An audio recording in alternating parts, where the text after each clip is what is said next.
I spent 25 years dreaming about my daughter's wedding day. From the moment I first held Jessica in my arms, I imagined the day I'd help her choose a dress, taste test cakes, and walk through flower-filled venues. I pictured us laughing, together as we argued over color schemes and seating arrangements. I even started a special savings account when she was just 5 years old, adding to it every month without fail, even during the years when my ex-husband's child support checks mysteriously stopped arriving.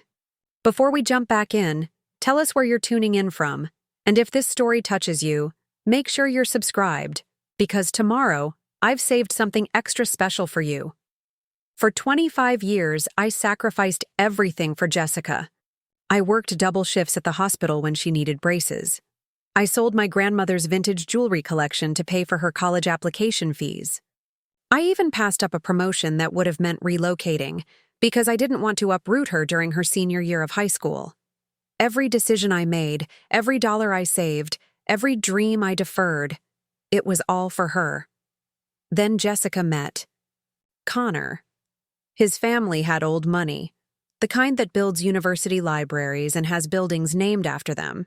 His mother, Victoria, wore pearls to breakfast and referred to her country club membership as her second religion. From the moment Jessica brought him home, I could feel Victoria sizing me up, mentally cataloging all the ways I didn't measure up to her standards. But I smiled and brought out my best serving dishes anyway, determined to make a good impression, for Jessica's sake. When Connor proposed after just 8 months of dating, I was surprised, but happy for them. Jessica called me screaming with excitement, and I cried right along with her. "Mom, I'm getting married," she squealed. "Can you believe it? I'm going to be Mrs. Connor Bradford." I immediately offered to take her venue hunting that weekend. The money I'd been saving all these years was ready and waiting. It wasn't Bradford money, but it was enough to give my daughter the wedding she deserved. "Let me talk to Connor and his mom first," Jessica said. "Victoria has a lot of connections, and she's already texting me about venues." That should have been my first warning sign. The first few weeks after Jessica's engagement were a whirlwind. I called her daily, asking when we could start touring venues together. Each time she had an excuse ready. Victoria was researching options. Connor's family had traditions to consider. They were just so busy with work. Eventually, my calls started going straight to voicemail. I finally cornered Jessica at her apartment one Sunday afternoon in May. Spring sunshine streamed through her kitchen windows as I set down the lasagna I'd brought, her favorite comfort food since childhood.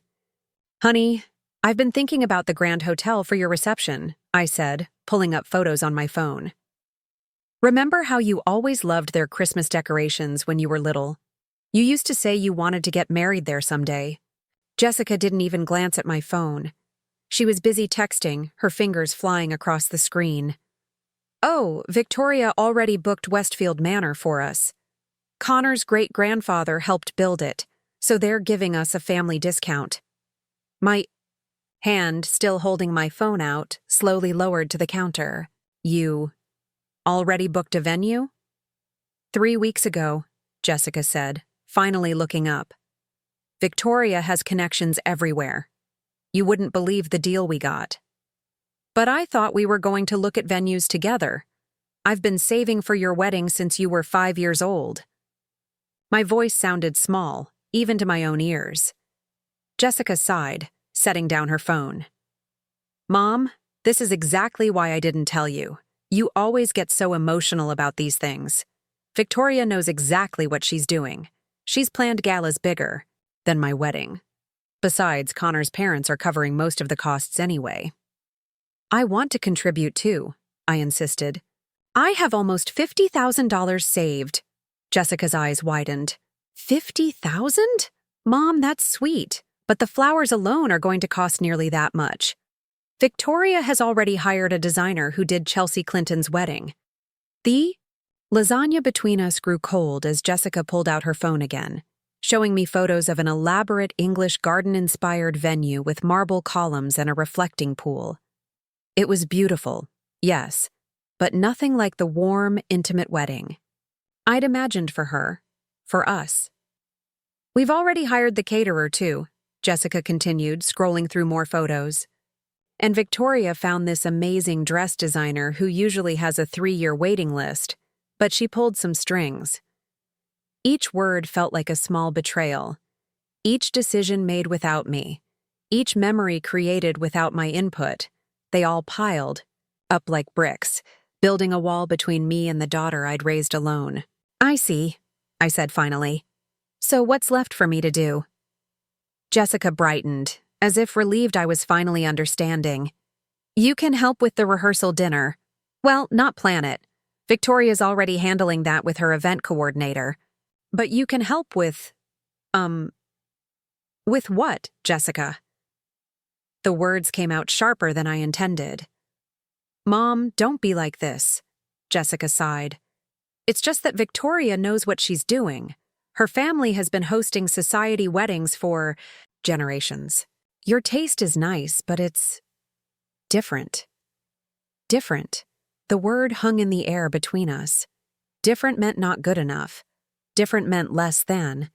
Different meant the mother who had scraped and sacrificed for 25 years was now being sidelined because she didn't know the difference between ecru and eggshell napkins.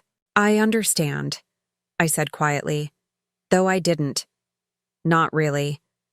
As I drove home that evening, tears blurred my vision so badly I had to pull over twice. The dashboard clock mockingly reminded me it was the 15th of the month, the day I normally transferred money into Jessica's wedding fund. 20 years of 15ths. 240 faithful deposits. Some as small as $20 during the lean months when Jessica had needed new school shoes or when the water heater had broken.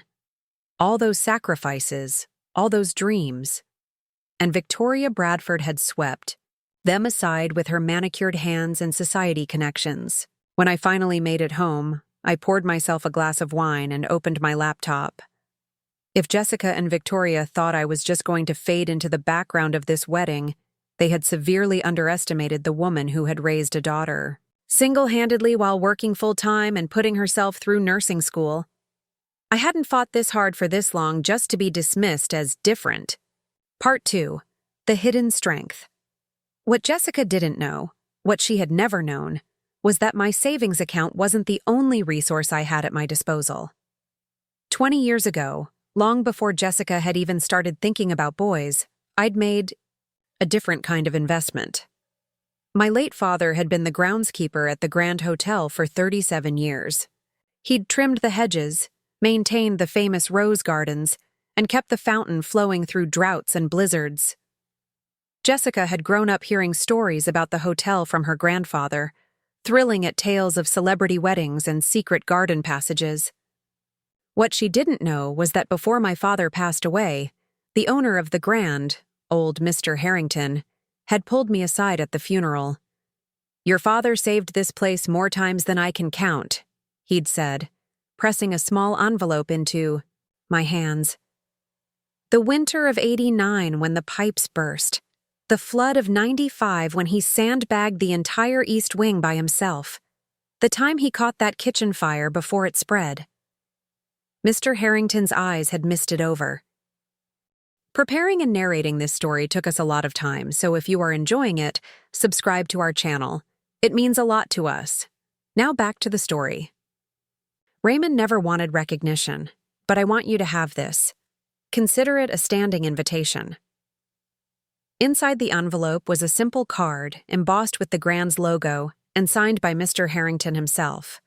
The bearer of this card is entitled, "To one event of their choosing at the Grand Hotel, to be honored in perpetuity by current and future management." I'd kept that card in my safety deposit box for 20 years, taking it out occasionally just to run my fingers over the embossed lettering. It was my ace in the hole, my gift to Jessica when the time came. The Grand Hotel typically booked weddings 3 years in advance, with a minimum expenditure that would make most parents sweat. But with this card, I could give Jessica the wedding venue of her dreams without competing with Victoria's connections or wealth. The morning after my disappointing conversation with Jessica, I called the Grand Hotel and arranged a meeting with the current events manager, Diana Chen. She was skeptical when I mentioned the card. Apparently, Mr. Harrington had made some unusual promises in his later years, but her demeanor changed completely when I produced the actual document. "This is quite extraordinary," Diana said, turning the card over in her hands. "Mr. Harrington passed away 15 years ago, but his family has always insisted we honor his personal commitments." She tapped a few keys on her computer. "So you're looking at booking the main ballroom for next June? That's our most popular month. We're fully booked already." I leaned forward. "The card says any event of my choosing. I'm choosing my daughter's wedding reception on June 12th.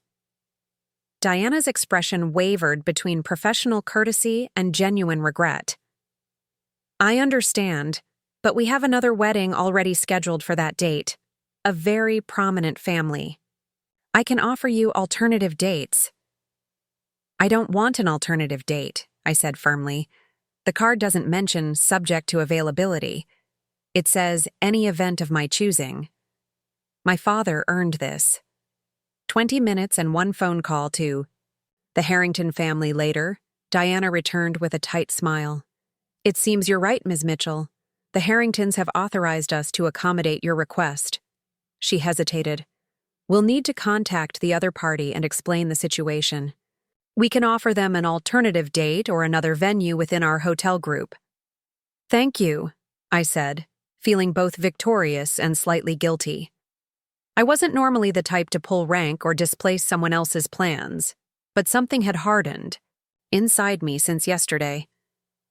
If Victoria could use her connections to take over my daughter's wedding, I could use mine to take it back. "There's one more thing," I added as Diana prepared the preliminary paperwork. "I'd like to keep this arrangement confidential for now.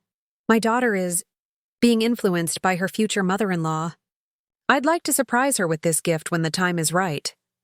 Diana nodded, though I could see curiosity in her eyes. "Of course. We'll list the reservation under your name only, and we won't discuss it with anyone else without your permission." As I left the Grand Hotel that day, I felt something I hadn't experienced in months. Power. I had a secret weapon, a surprise that would remind Jessica who had been there for her all along. Victoria Bradford might have her designer flowers and society connections, but I had something more meaningful, a piece of Jessica's childhood, a connection to her beloved grandfather, and a stunning venue that would make Victoria's choice look second-rate by comparison. I didn't call Jessica that evening. Instead, I poured myself another glass of wine and began making lists, guest lists, decoration ideas, menu options. For the first time since the engagement, I felt excited again. This would be my gift to Jessica. When the time was right, I would reveal that I'd secured the venue she'd dreamed about since childhood. Victoria would have no choice but to adapt her grand plans to my venue. For once, I would be calling the shots. What I didn't anticipate was how quickly things would unravel from there. Part 3. The Strategic Reveal. 3 weeks passed and Jessica still hadn't called. I tried not to dwell on it, focusing instead on my secret plans.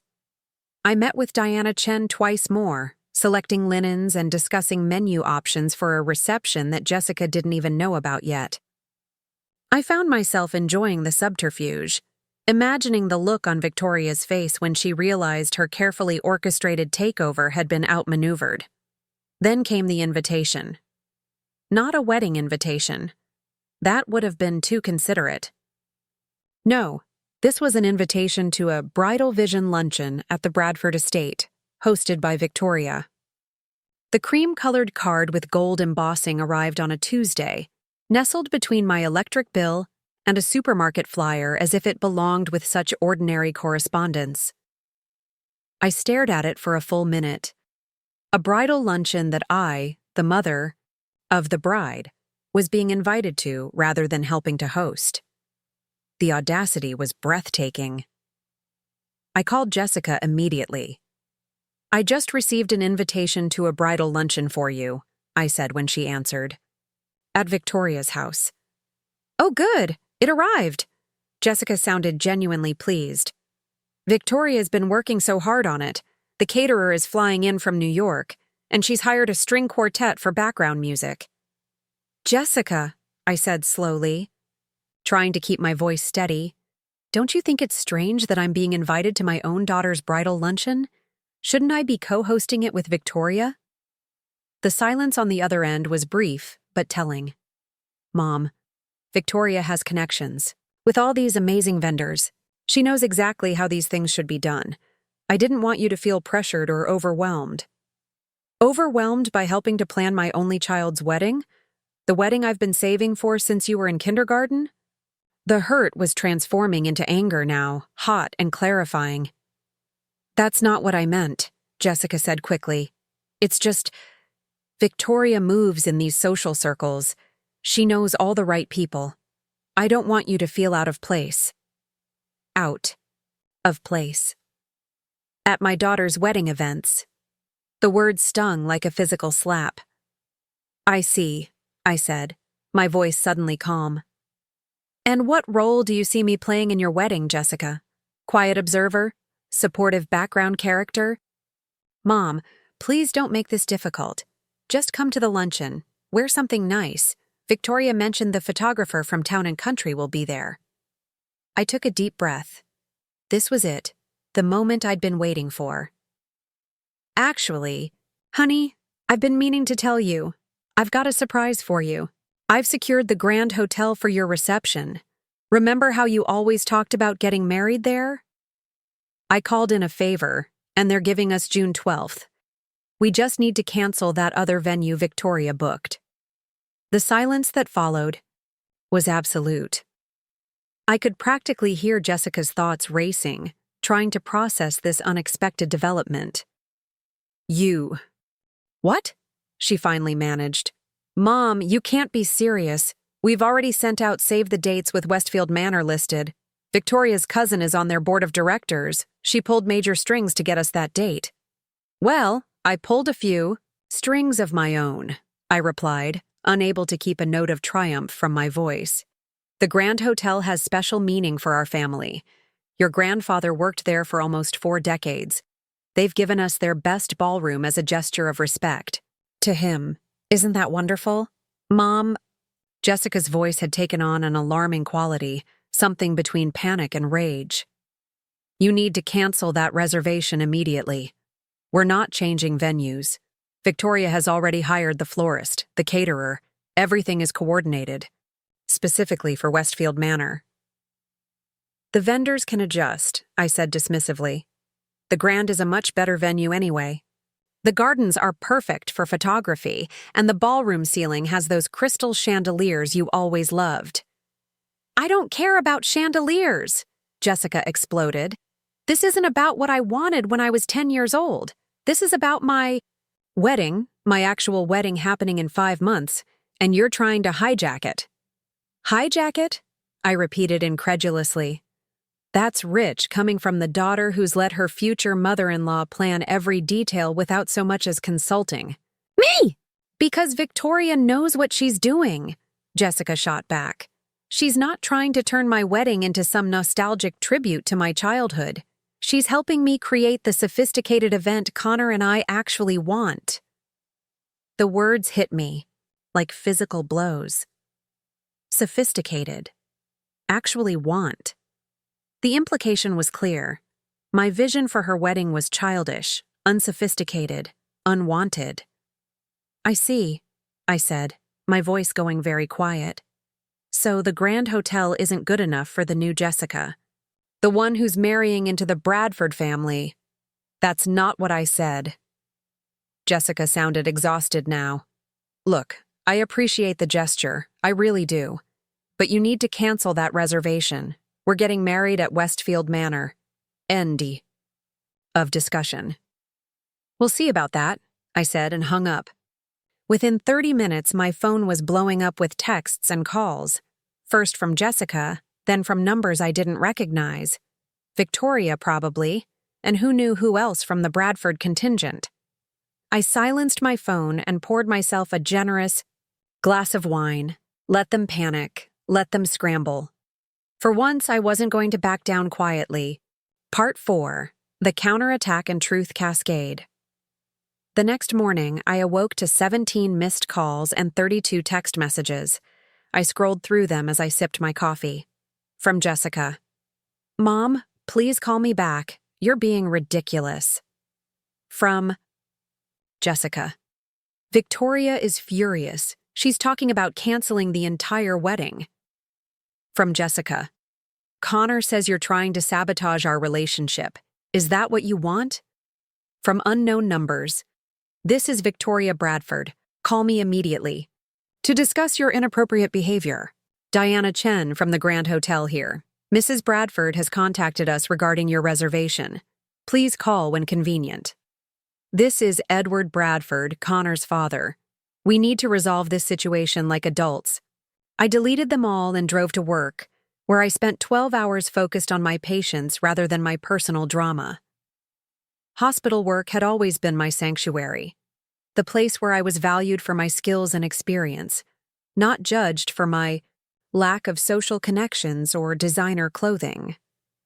When I returned home that evening, there was a black Mercedes parked in my driveway. Victoria Bradford stood on my porch, a designer handbag hanging from her elbow, her pearl necklace gleaming. In the porch light. Eleanor, she said with a tight smile as I approached.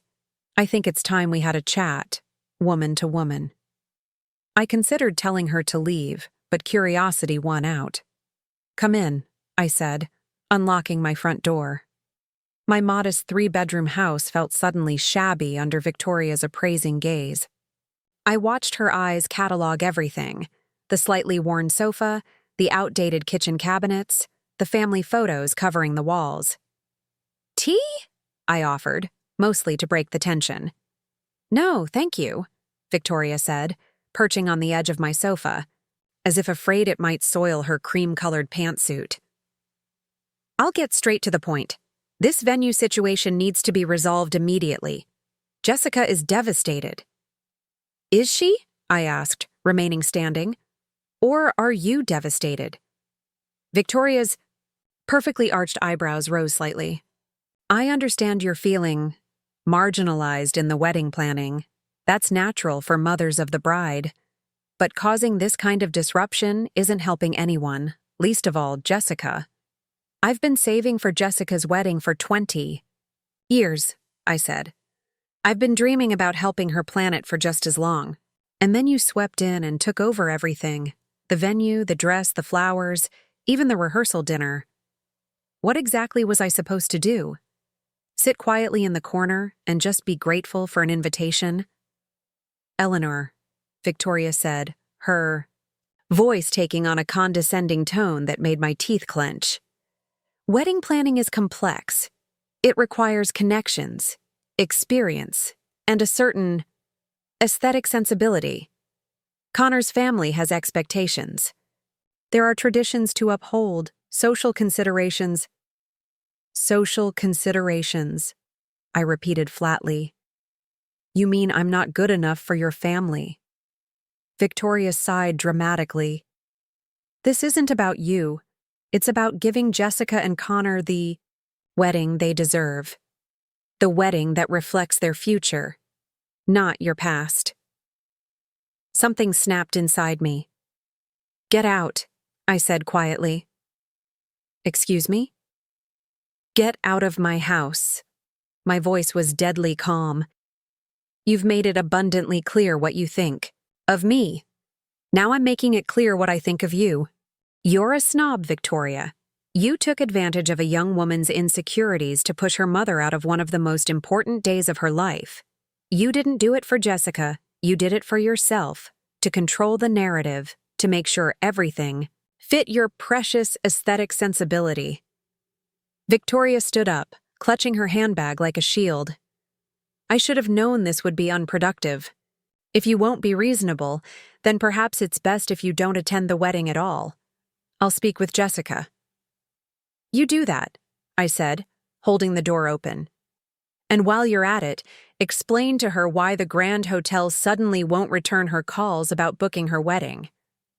Victoria froze. What are you talking about?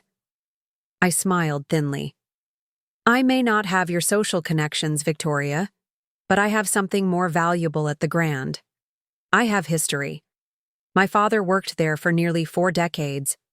The owners owe me a favor, a big one. And they've chosen to honor that debt by giving me exclusive rights to June 12th. No amount of Bradford money or influence is going to change that. Victoria's face flushed with anger. You're bluffing. Call them, I challenged. Ask for Diana Chen. She'll confirm that the Grand Hotel will be ready to host Jessica's wedding on June 12th, but only under my name, not yours. The venue is mine, Victoria. I chose it because Jessica loved it as a child, because it has meaning for our family, because it represents everything you've tried to erase from this wedding. Jessica's history, my contribution, our relationship before the Bradfords came along. For once, Victoria seemed speechless. She opened her mouth, closed it, then turned and walked stiffly to her car without another word. I expected the full Bradford artillery to be deployed against me after that confrontation. Instead, what happened the next day caught me completely off guard. Jessica showed up at my door at 7 a.m., still in her pajamas, eyes red and puffy from crying. You were right, she said the moment I opened the door. Victoria's been controlling everything. Last night after she came back from your house, she called me and said you were becoming a problem and suggested we might need to reconsider your role in the wedding.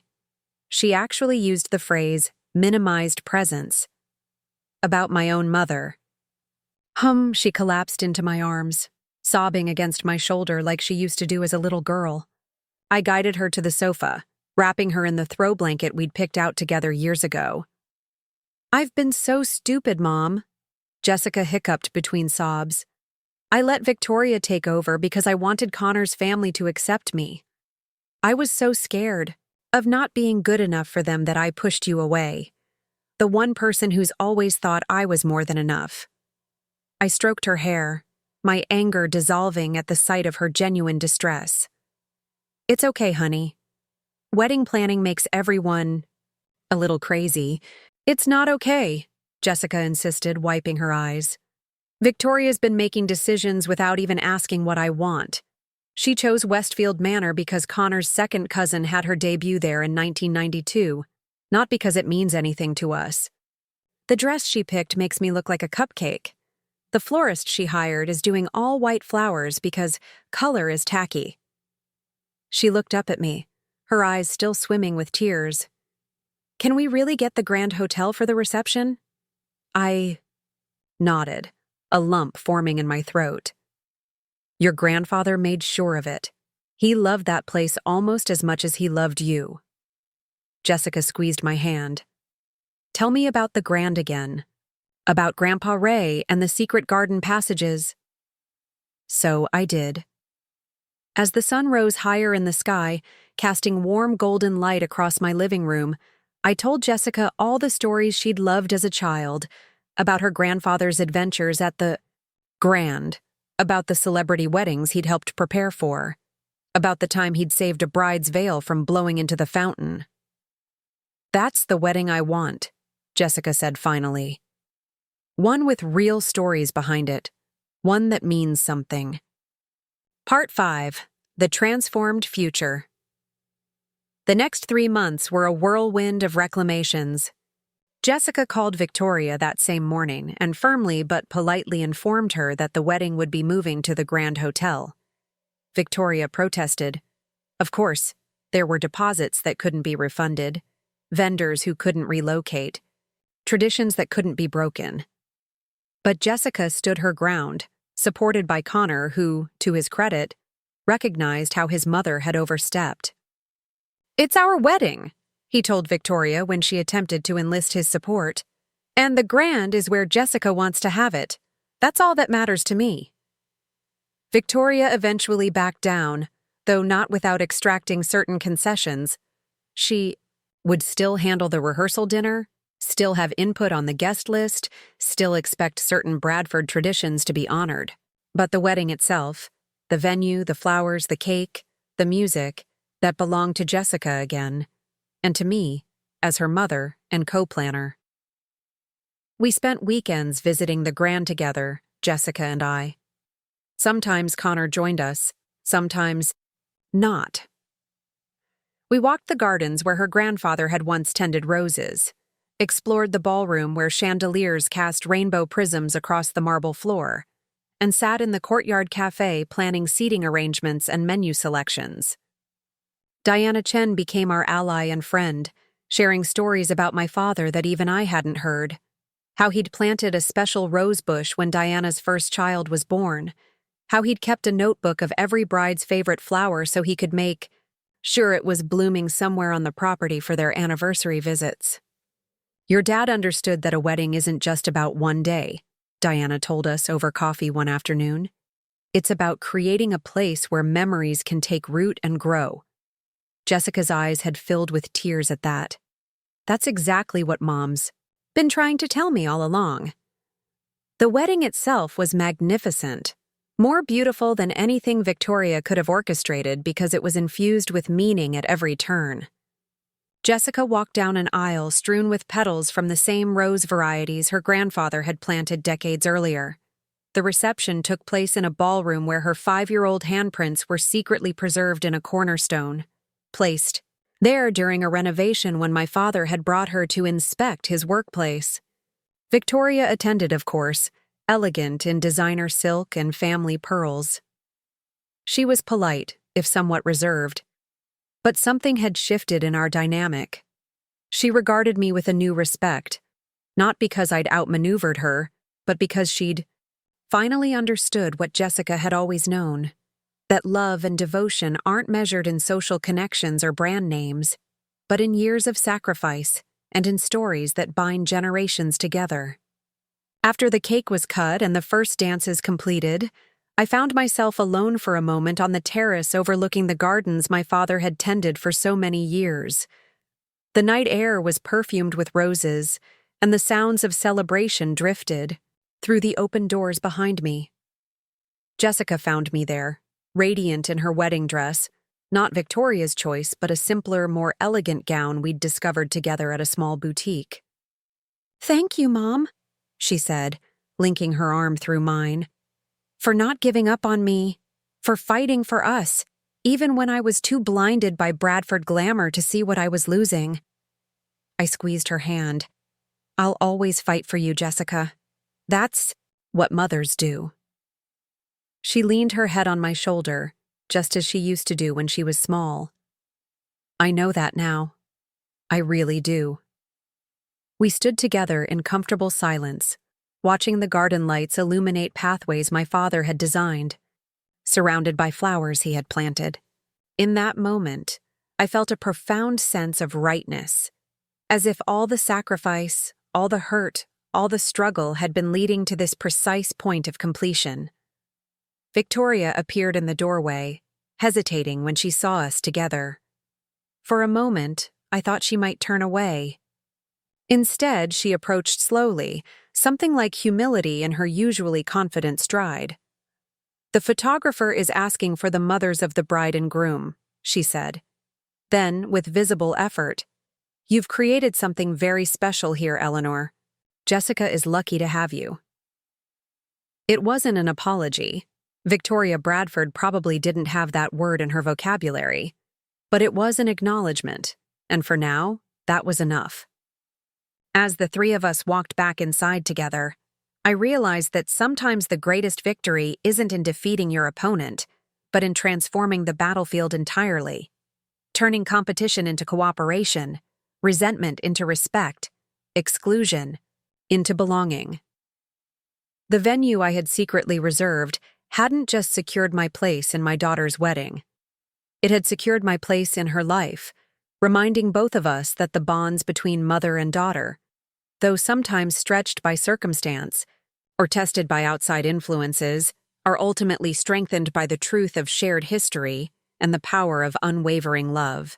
The bridal luncheon at the Bradford estate was exactly as ostentatious as I'd imagined. Ivory tablecloths draped over a dozen round tables scattered across Victoria's immaculate garden. Centerpieces of white orchids and pale blue hydrangeas towered, above bone china place settings. A string quartet played softly from a small gazebo, their melodies drifting through the perfumed air. Everything screamed old money and impeccable taste, Victoria's signature.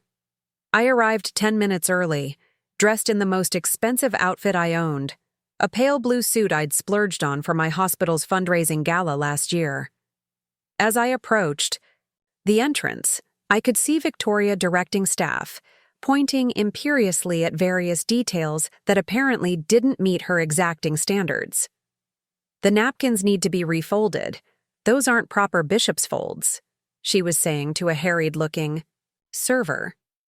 "And those water glasses need to be moved precisely 2 inches to the right of each setting." Jessica stood nearby, looking uncomfortable in a white sundress that seemed to have been selected more for Victoria's approval than her own comfort. When she spotted me, relief flooded her face. "Mom, thank goodness you're here." She hurried over, embracing me with unexpected fervor. Up close, I could see the shadows under her eyes, poorly concealed with expensive makeup. "Everything looks beautiful," I said, trying to mean it. The setup was objectively stunning, but it felt sterile, more like a museum exhibition than a celebration of my daughter's impending marriage. Jessica's smile didn't quite reach her eyes. "Victoria's been working on it all week. The florist had to redo the centerpieces twice because the first ones weren't Bradford standard, whatever that means." Victoria materialized beside us, champagne flute in one manicured hand. "Eleanor, how nice of you to join us. I wasn't sure you would after our conversation." Her eyes flicked dismissively over my outfit before returning to my face with a practiced smile. "I wouldn't miss my daughter's bridal luncheon," I replied evenly, meeting her gaze without flinching. "Of course not," Victoria said. "Though I understand you've been quite busy making alternative arrangements." Before I could respond, guests began arriving, a parade of women in designer dresses and statement jewelry. Jessica was immediately swept away to greet Connor's aunts, cousins, and family friends. I found myself alone, clutching a mimosa and trying not to feel like an interloper at my own daughter's celebration. I was midway through an awkward conversation with Connor's great-aunt Judith about hospital administration when Victoria clinked her glass for attention. The garden fell silent as she took position at the head table, her pearl necklace catching the sunlight. "Ladies, thank you for coming to celebrate our dear Jessica," Victoria began, her voice carrying effortlessly across the garden. "As you know, joining the Bradford family comes with certain traditions, expectations, and," she paused for effect, "responsibilities." Several women nodded knowingly. I resisted the urge to roll my eyes. "Jessica has already shown such grace in embracing our ways," Victoria continued. "Westfield Manor has hosted Bradford celebrations for 4 generations, and next June, Jessica and Connor will add their union to that distinguished history." My fingers tightened around my glass. She was deliberately bringing up Westfield Manor, knowing full well about my reservation at the Grand. "A toast," Victoria concluded, raising her glass, "to Jessica, soon to be the newest Bradford bride." Everyone raised their glasses. I did too, but my eyes remained fixed on Victoria. This wasn't just a bridal luncheon. It was a power play, a public staking of claim. Jessica wasn't just marrying Connor. In Victoria's mind, she was being absorbed into the Bradford dynasty. Throughout lunch, I was seated far from Jessica at a table with distant Bradford relatives who spoke primarily about people and places I'd never heard of. I pushed salmon mousse around my plate and smiled politely at references to vacation homes in Newport and family connections to minor European royalty. When the dessert course arrived, individual lemon soufflés that probably cost more than my weekly grocery budget, Victoria stood again, this time with a large leather-bound album in her arms. "Ladies, I'd like to share something special," she announced. "The Bradford wedding album. Every Bradford bride for the past century has worn pieces from our family collection on her wedding day." Victoria opened the album to reveal photographs of stern-looking women in vintage wedding attire. With each turn of the page, she pointed out specific items: a pearl tiara, a lace veil, a sapphire brooch that had been passed down through generations. "And Jessica," Victoria said, her voice ringing with false warmth, "has agreed to continue this beautiful tradition by wearing the Bradford pearl suite for her ceremony at Westfield." All eyes turned to Jessica, who managed a small nod and smile that didn't reach her eyes. I could see it now. The invisible chains Victoria was wrapping around my daughter, link by link, disguised as tradition and privilege. I excused myself to the restroom, needing a moment away from the suffocating atmosphere of Bradford superiority. Inside the marble-countered powder room, I leaned against the sink and took several deep breaths. This wasn't just about a wedding venue anymore. It was about Jessica's identity, her future, her very sense of self. When I returned to the garden, gift opening had begun. Jessica sat in a flower-adorned chair, surrounded by elegantly wrapped packages. Victoria stood beside her, a small notebook in hand to record each gift and giver, no doubt for the precisely worded thank you notes she would later dictate. I watched as Jessica unwrapped monogrammed linens, crystal vases, and silver picture frames, all selected from the Bradford-approved registry Victoria had created. My own gift, a handmade quilt I'd commissioned from Jessica's favorite local artist, sat unopened at the bottom of the pile. When the luncheon finally concluded, I found Jessica alone for a moment near the garden entrance. "Are you okay?" I asked quietly, noticing the tight line of her shoulders under her pristine white dress.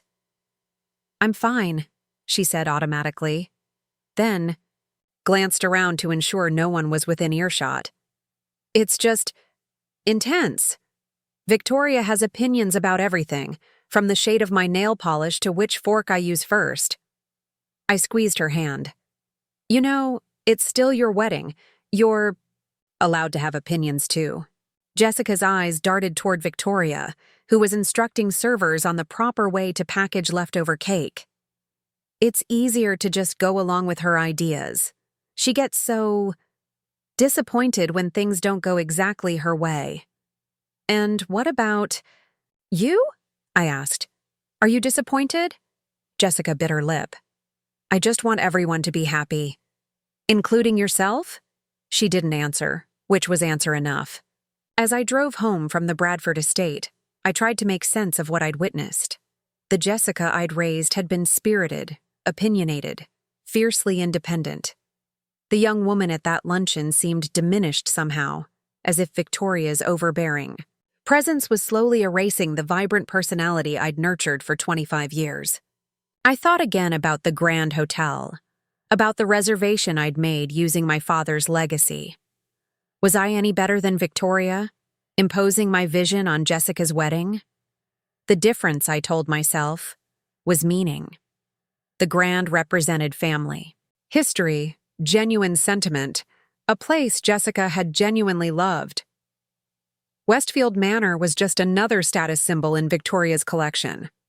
When I arrived home, I found Jessica sitting on my porch steps, still in her white sundress from the luncheon. "What are you doing here?" I asked, surprised to see her. "I thought you were having dinner with Connor's family tonight." "I told them I wasn't feeling well," she said, standing to hug me. "Can we talk? About the venue situation?" My heart sank. Had Victoria sent her to convince me to back down? We went inside, and Jessica kicked off her heels with a sigh of relief, curling up on my sofa like she used to do as a teenager. "That luncheon was exhausting," she admitted. "Victoria insisted I write down what everyone wore, so I don't commit the unforgivable sin of complimenting someone on a dress they've already worn to a previous Bradford event." I smiled despite myself. Heaven forbid. Jessica twisted her engagement ring, a massive diamond surrounded by sapphires that had once belonged to Connor's grandmother. "Mom, about the Grand Hotel. I've been thinking, Can you show me the place again? Before I make a final decision? Hope fluttered in my chest. Of course, we can go tomorrow if you'd like. The next morning, Jessica arrived dressed in jeans and a simple sweater, a stark contrast to the polished, Bradford-approved wardrobe she'd been sporting lately. We drove to the Grand in comfortable silence, the radio playing softly in the background. The hotel looked even more magnificent in the clear morning light, its limestone facade gleaming, the famous gardens bursting with early summer blooms. Diana Chen met us in the lobby, her professional demeanor softening when she recognized me. "Eleanor, lovely to see you again," she said warmly before turning to Jessica. "And you must be the bride. Your mother has told me so much about you." "This place is even more beautiful than I remembered," Jessica said, gazing up at the ornate ceiling of the main lobby. Diana led us through the hotel, pointing out architectural details and sharing historical anecdotes. Jessica grew more animated, with each room we visited, asking questions about lighting options and acoustics. When we reached the main ballroom, the crown jewel of the Grand, she fell silent, taking in the soaring ceilings, the wall of windows overlooking the rose garden, and the magnificent crystal chandeliers. "This is where Dad proposed to you, isn't it?" she asked quietly. I nodded, surprised she remembered that detail from my stories. Right under the central chandelier. He was so nervous he dropped the ring and had to get down on his hands and knees to find it. Jessica laughed, a genuine, unrestrained sound I hadn't heard in months. "And Grandpa Ray was watching from behind that pillar, right? Because he'd helped Dad set everything up." "That's right," I said, warmth spreading, threw me at the memory. "Your grandfather strung white lights all along that balcony. He said he wanted the ceiling to look like stars." Diana excused herself to take a call, leaving us alone in the vast, empty ballroom. Jessica walked to the center of the polished floor, turning slowly to take in the space from every angle. "I remember coming here for your hospital's Christmas party when I was little," she said. "I told everyone my grandpa built this place, and you had to explain that he just took care of the gardens." I smiled at the memory. "You were so proud of him." "I still am," Jessica said softly. Then, with sudden decisiveness, "This is where I want to get married, Mom. Not Westfield Manor. Here, where there's actual family history, not just Bradford tradition." Joy surged through me, quickly tempered by caution. "Are you sure? What about Victoria's plans? The vendors she's already booked?" Jessica's expression hardened slightly. "Victoria will have to adjust. It's my wedding, not hers." She took a deep breath. "I've been letting her make all these decisions because it seemed easier than fighting, but I'm not happy with most of them. The dress she chose is nothing like what I wanted. The flowers are all wrong. Even the music she selected. It's all Bach and Vivaldi, when Connor and I wanted something more contemporary. I wanted to punch the air in triumph but kept my expression neutral." "Have you talked to Connor about this?" "Last night," Jessica nodded. "After I left your place, I went to his apartment and laid everything out. How unhappy I've been with the planning process, how Victoria has steamrolled over every idea I've had." She smiled, a hint of her old confidence returning. He was actually relieved. Apparently, he hates Westfield Manor. Says it reminds him of boring family functions where he had to wear uncomfortable suits and wasn't allowed to touch anything. And he's okay with changing venues?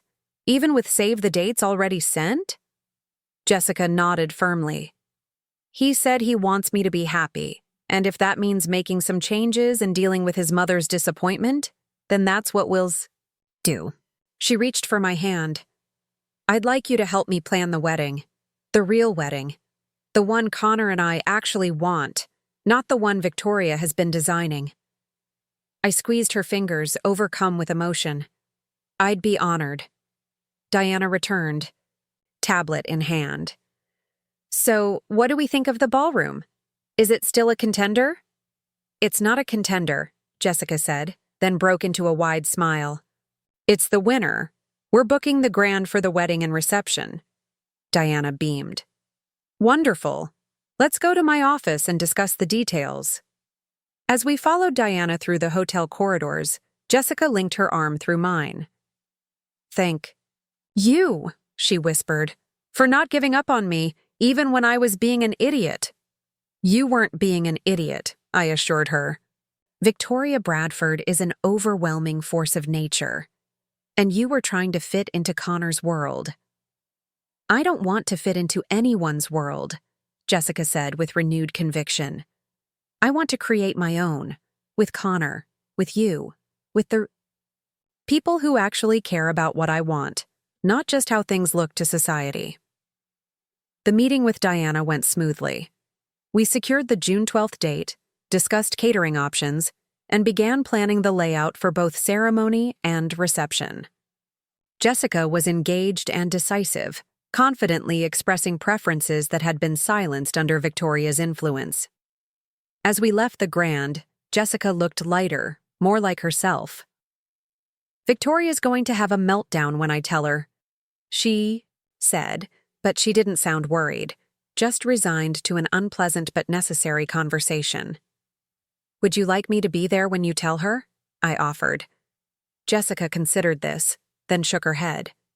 No, this is something I need to do myself. Besides, Connor said he'd back me up. He's meeting me at his parents' house in an hour.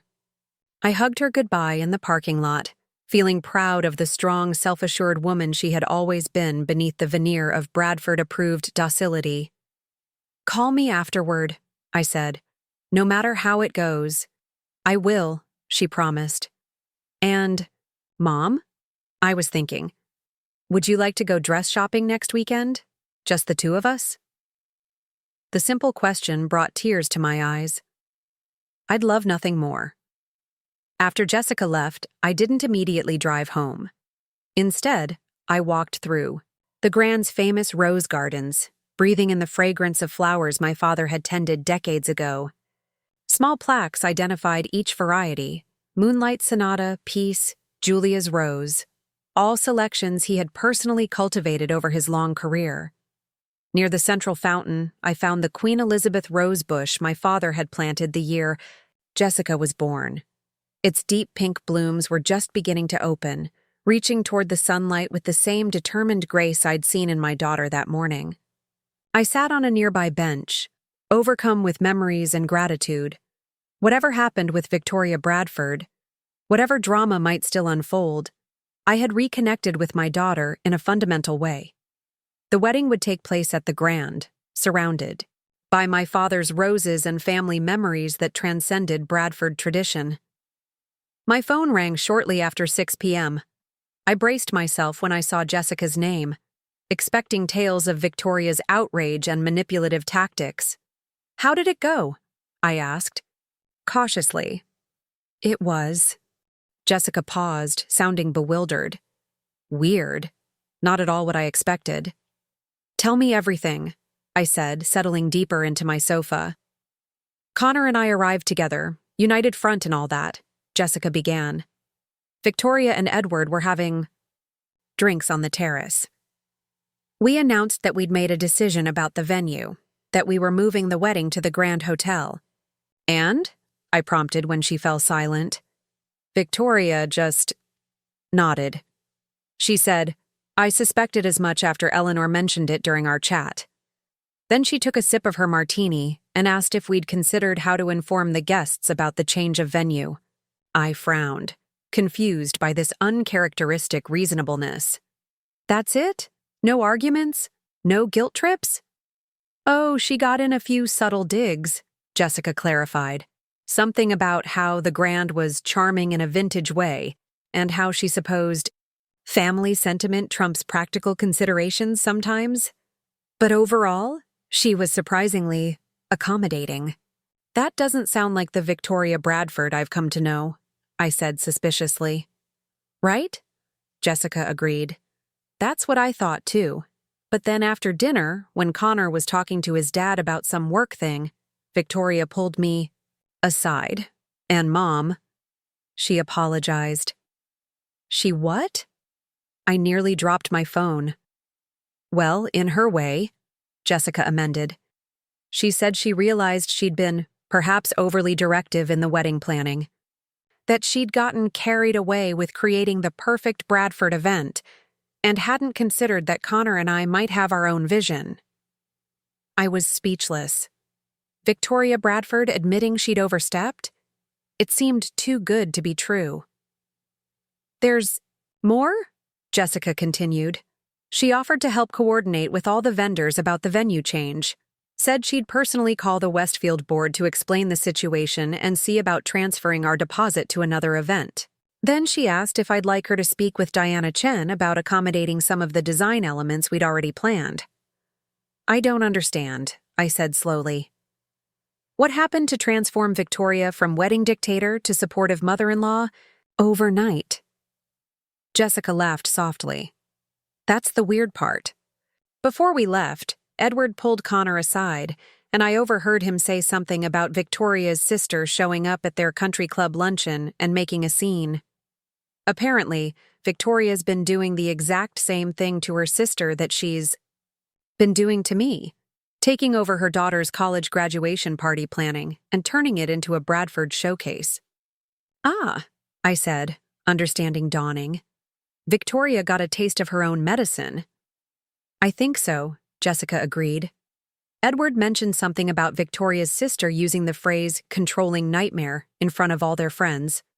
Victoria looked pretty shaken by it.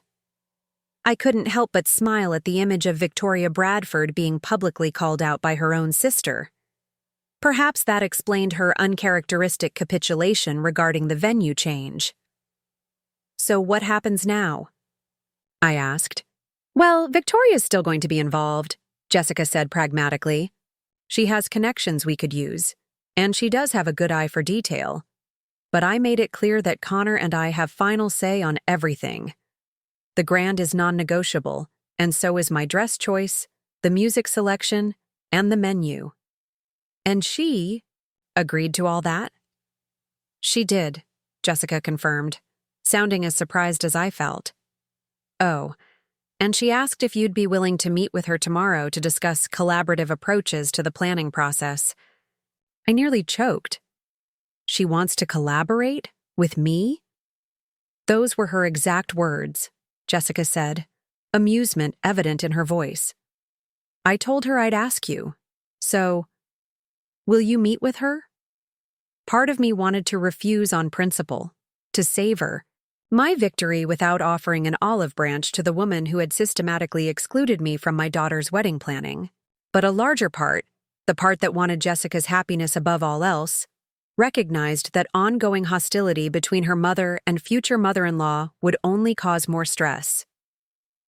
"I'll meet with her," I said finally, but on neutral ground, not at her estate. "She suggested tea at the Grand, actually," Jessica said it would give her a chance to see the space through fresh eyes. I agreed to the meeting, though not without reservations. Victoria Bradford's sudden about-face seemed too convenient, too perfectly timed, but for Jessica's sake, I was willing to attempt civility. The following afternoon, I arrived at the Grand Hotel 15 minutes early, determined to establish myself as the host of this particular summit. I secured a table in the garden terrace overlooking my father's beloved rose beds and ordered a pot of Earl Grey. My choice, my territory, my terms. Victoria arrived precisely on time, dressed in a cream-colored suit that probably cost more than my monthly mortgage payment. She carried a sleek leather portfolio and a small gift bag with the Grand's logo. "Eleanor," she greeted me with a nod that wasn't quite warm but lacked her usual condescension. "Thank you for agreeing to meet."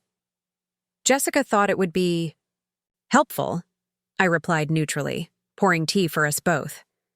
Victoria set the gift bag on the table between us. "A small token," she said, "for the misunderstandings between us." Cautiously, I opened the bag and removed a slender box. Inside was an antique silver letter opener, engraved with the Grand Hotel's original logo from the 1920s. "It belonged to my grandfather," Victoria explained. He was on the original investment. Bored when the Grand was renovated after the war. I thought you might appreciate the connection, given your father's long service here. The gesture was unexpected and, I had to admit, thoughtful. Victoria Bradford had actually done research on something I might value, rather than selecting a gift that reflected her own preferences. Thank you, I said, genuinely touched by the history of the piece. It's beautiful. Victoria nodded, accepting my gratitude with unexpected grace. Then she opened her portfolio, revealing meticulously organized sections labeled with different aspects of wedding planning. I've taken the liberty of creating a consolidated planning document, she said, all business now. I've noted which elements need to be reconsidered for the Grand versus Westfield, which vendors can easily transfer their services to the new venue, and which will need to be replaced. I leaned forward, examining her notes with professional appreciation. Whatever else one might say about Victoria Bradford, she was impressively organized. I've also drafted a venue change announcement to send to guests, she continued, sliding a printed card across the table. I thought we could review it together to ensure it reflects both families' perspectives appropriately. The card was elegant but not ostentatious, explaining the venue change in terms that emphasized Jessica and Connor's personal connection to the Grand Hotel, without any hint that the original choice had been Victoria's, rather than the couple's. This is very well done, I admitted. Victoria took a sip of tea. I owe you an apology, Eleanor. I nearly dropped my cup. I'm sorry? An apology, she repeated, looking distinctly uncomfortable. I've been overzealous in my involvement with Jessica and Connor's wedding planning. My sister made that abundantly clear yesterday at the club, in front of half of Greenwich society. Ah, there it was. The real reason for this sudden change of heart. Public embarrassment was apparently Victoria Bradford's kryptonite. Your sister sounds formidable, I observed neutrally. A flicker of something like amusement crossed Victoria's face. Cynthia has never been one to mince words. She called me a wedding hijacking control freak and suggested I seek therapy for my pathological need to manage everyone around me. Victoria grimaced at the memory. It was illuminating, to say the least. Family has a way of holding up uncomfortable mirrors, I agreed, thinking of my own confrontations with Jessica. Victoria sighed, setting down her teacup with precision. The truth is, I've been planning Bradford weddings for decades. My own, my brother's, various cousins. It's become somewhat of a role I play. The family representative ensuring everything meets Bradford standards. Standards can be important, I acknowledged cautiously. But so is recognizing when they're not the only consideration. Indeed. Victoria straightened her already impeccable posture. Jessica is not what I expected when Connor brought her home. She's more independent, more opinionated than the typical Bradford spouse. She's my daughter, I said simply. Yes, Victoria agreed. I see that now. And I realize I've been attempting to remake her into something more familiar, more controllable. It wasn't conscious, but it wasn't fair either, to her or to you. I studied Victoria's face, looking for signs of insincerity or manipulation. To my surprise, I found none, only the slightly pained expression of a proud woman forcing herself to acknowledge error. I appreciate your honesty, I said finally, and I recognize that I've been defensive about my role in Jessica's wedding. The venue was my way of reclaiming some control. A clever strategy, Victoria admitted, the ghost of a smile playing at her lips. Utilizing your father's connection to secure the Grand was quite the chess move, Eleanor. I underestimated you. Coming from Victoria, this was high praise indeed. I found myself smiling back, a tentative truce forming between us. So where do we go from here? I asked. Victoria tapped the portfolio. I propose a division of labor. Areas where each of us can contribute our particular strengths to creating the wedding Jessica and Connor actually want.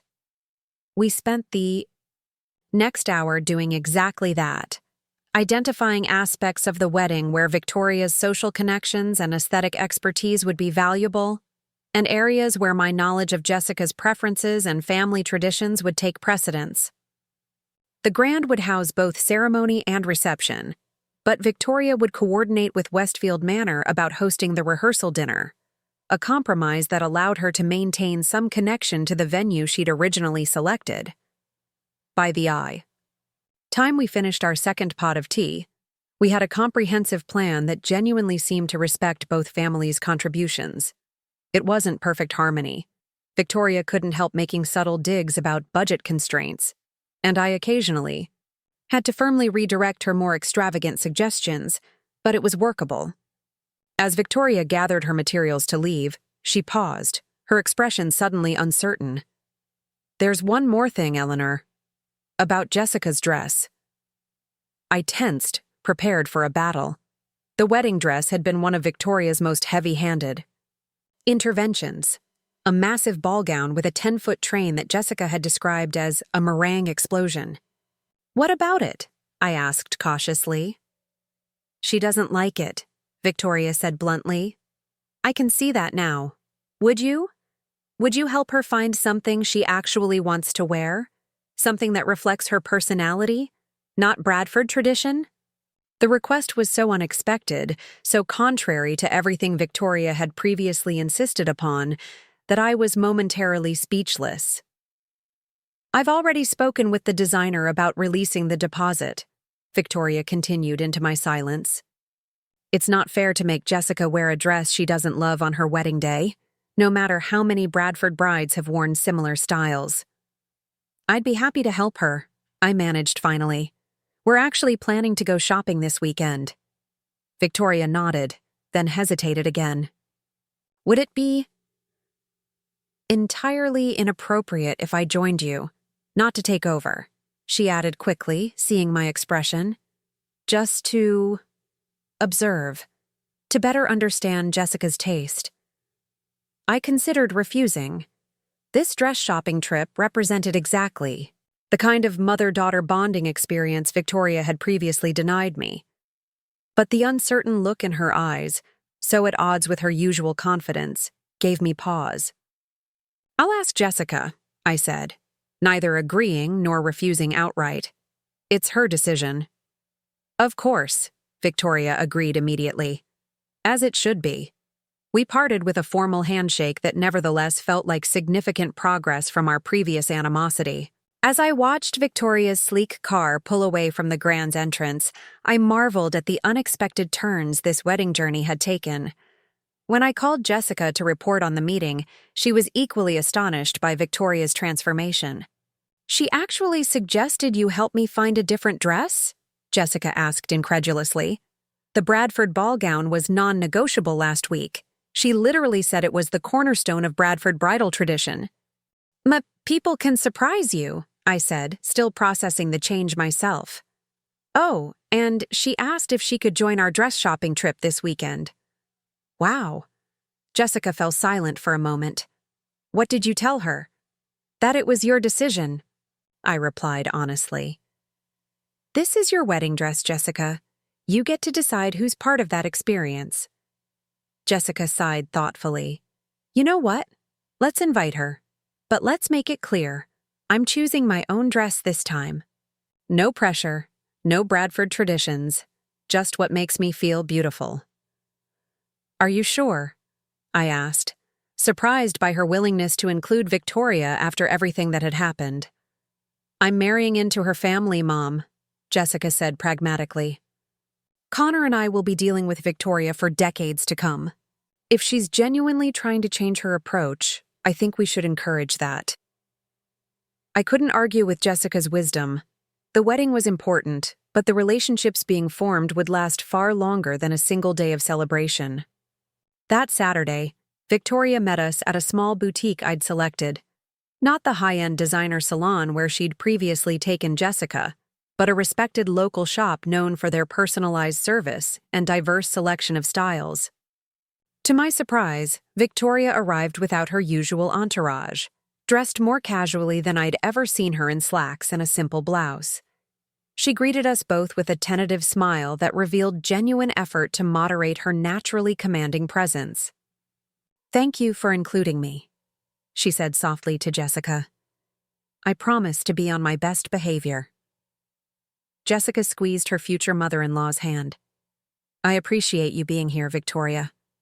I know how much Bradford traditions mean to you."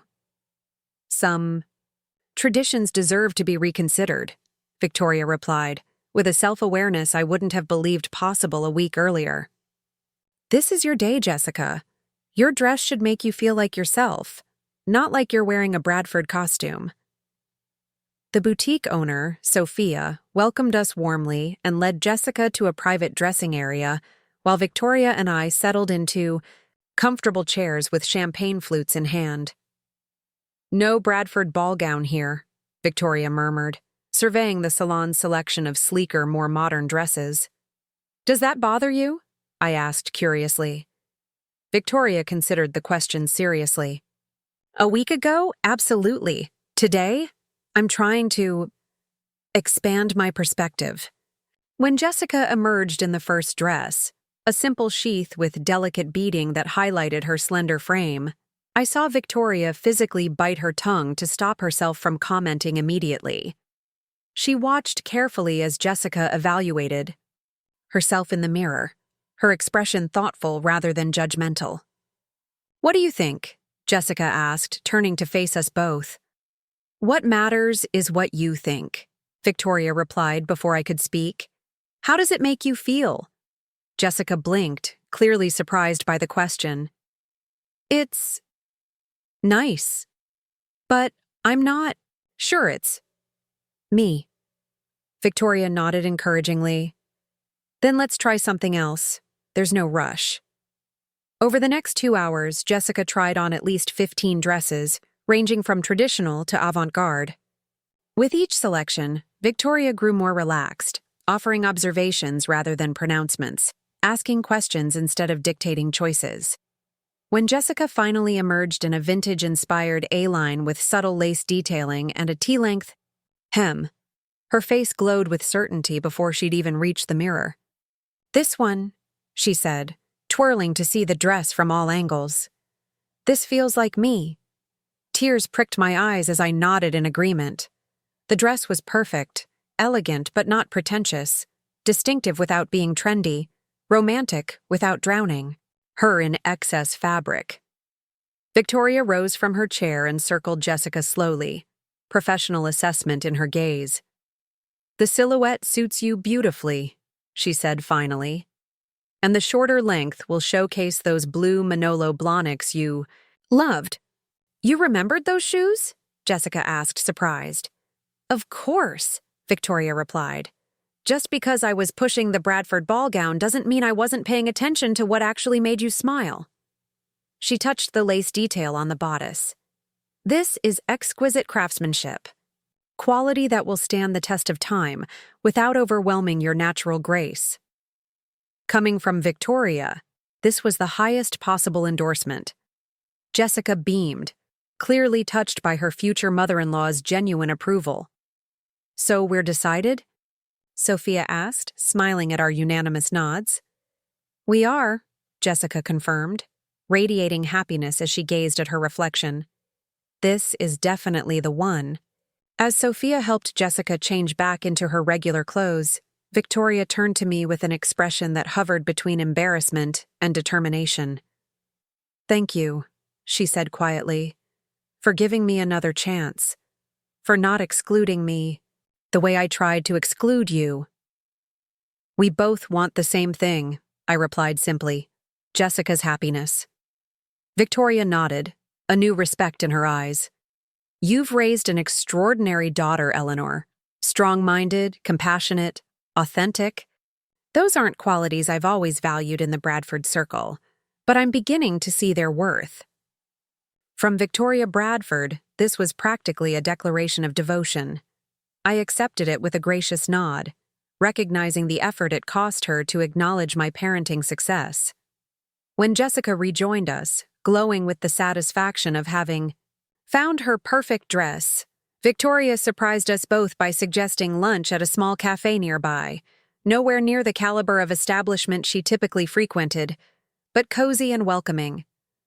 Over sandwiches and iced tea, the three of us began tentatively mapping out the next steps in the wedding planning process. Victoria offered her connections with top floral designers, while I suggested incorporating my father's favorite roses from the Grand's gardens. Jessica listened to us both, smiling at our efforts to collaborate rather than compete. By the time we parted ways that afternoon, something fundamental had shifted. We weren't friends. Victoria and I were too different in our backgrounds, values, and approaches to ever be close companions. But we had found common ground in our love for Jessica and our desire to create a wedding that truly reflected her relationship with Connor. As Jessica and I walked to our cars, she linked her arm through mine and leaned her head against my shoulder. "Thank you," she said softly, "for fighting for me, even when I was too confused to fight for myself." I kissed the top of her head, my heart full. Always. "You know what I'm thinking?" Jessica said, her voice brightening with sudden inspiration. "We could incorporate Grandpa Ray's roses into the wedding somehow," Jessica said, her eyes alight with excitement. "Not just as decorations, but something more meaningful. What if we asked the Grand's gardeners to create a special bouquet using the varieties he planted? Or maybe we could give rose seedlings as wedding favors." I smiled, touched by her desire to honor my father's legacy. He would have loved that. He always said flowers were meant to be shared, not just admired. Jessica squeezed my hand. "It's settled then. I'll talk to Diana about coordinating with the gardening staff." She paused, her expression growing thoughtful. "You know, this whole experience has made me realize something important." "What's that?" I asked as we reached my car. "I've been so focused on becoming a Bradford that I almost forgot who I already am, a Mitchell. Your daughter, Grandpa Ray's granddaughter." She looked at me with clear eyes. "I don't want to lose that part of myself when I marry Connor." "You won't," I assured her. "The best marriages add to who you are, not subtract from it." Jessica nodded, seeming to absorb this wisdom. "That's why the Grand is the right venue. It represents both where I'm coming from and where I'm going. A place with history that still has room for new beginnings." As I drove home that afternoon, I felt a lightness I hadn't experienced since before Jessica's engagement. The wedding planning was back on track, not just logistically, but emotionally. My daughter was reclaiming her voice.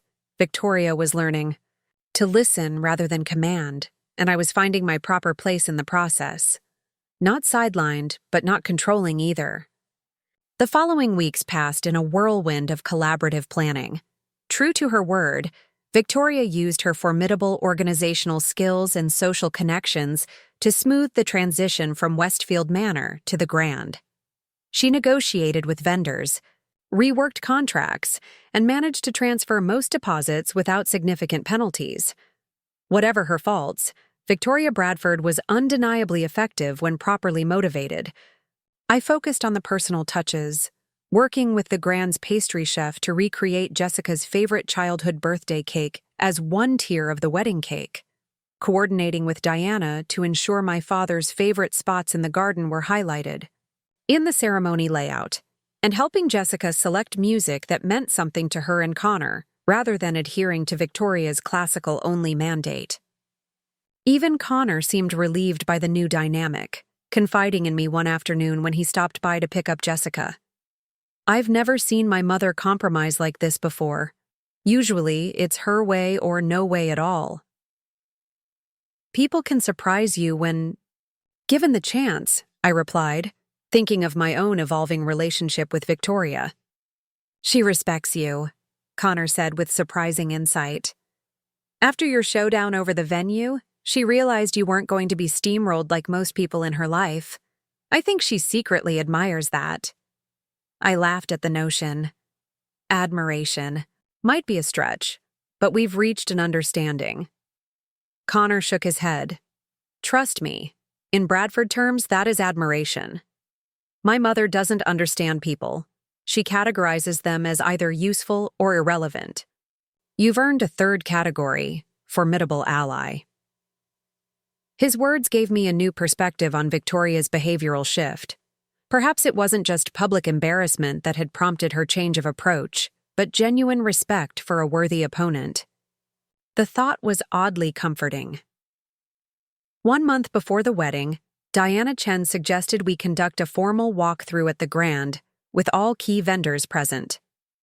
It helps everyone visualize the flow of the day, she explained, and it gives us time to address any logistical issues before they become problems.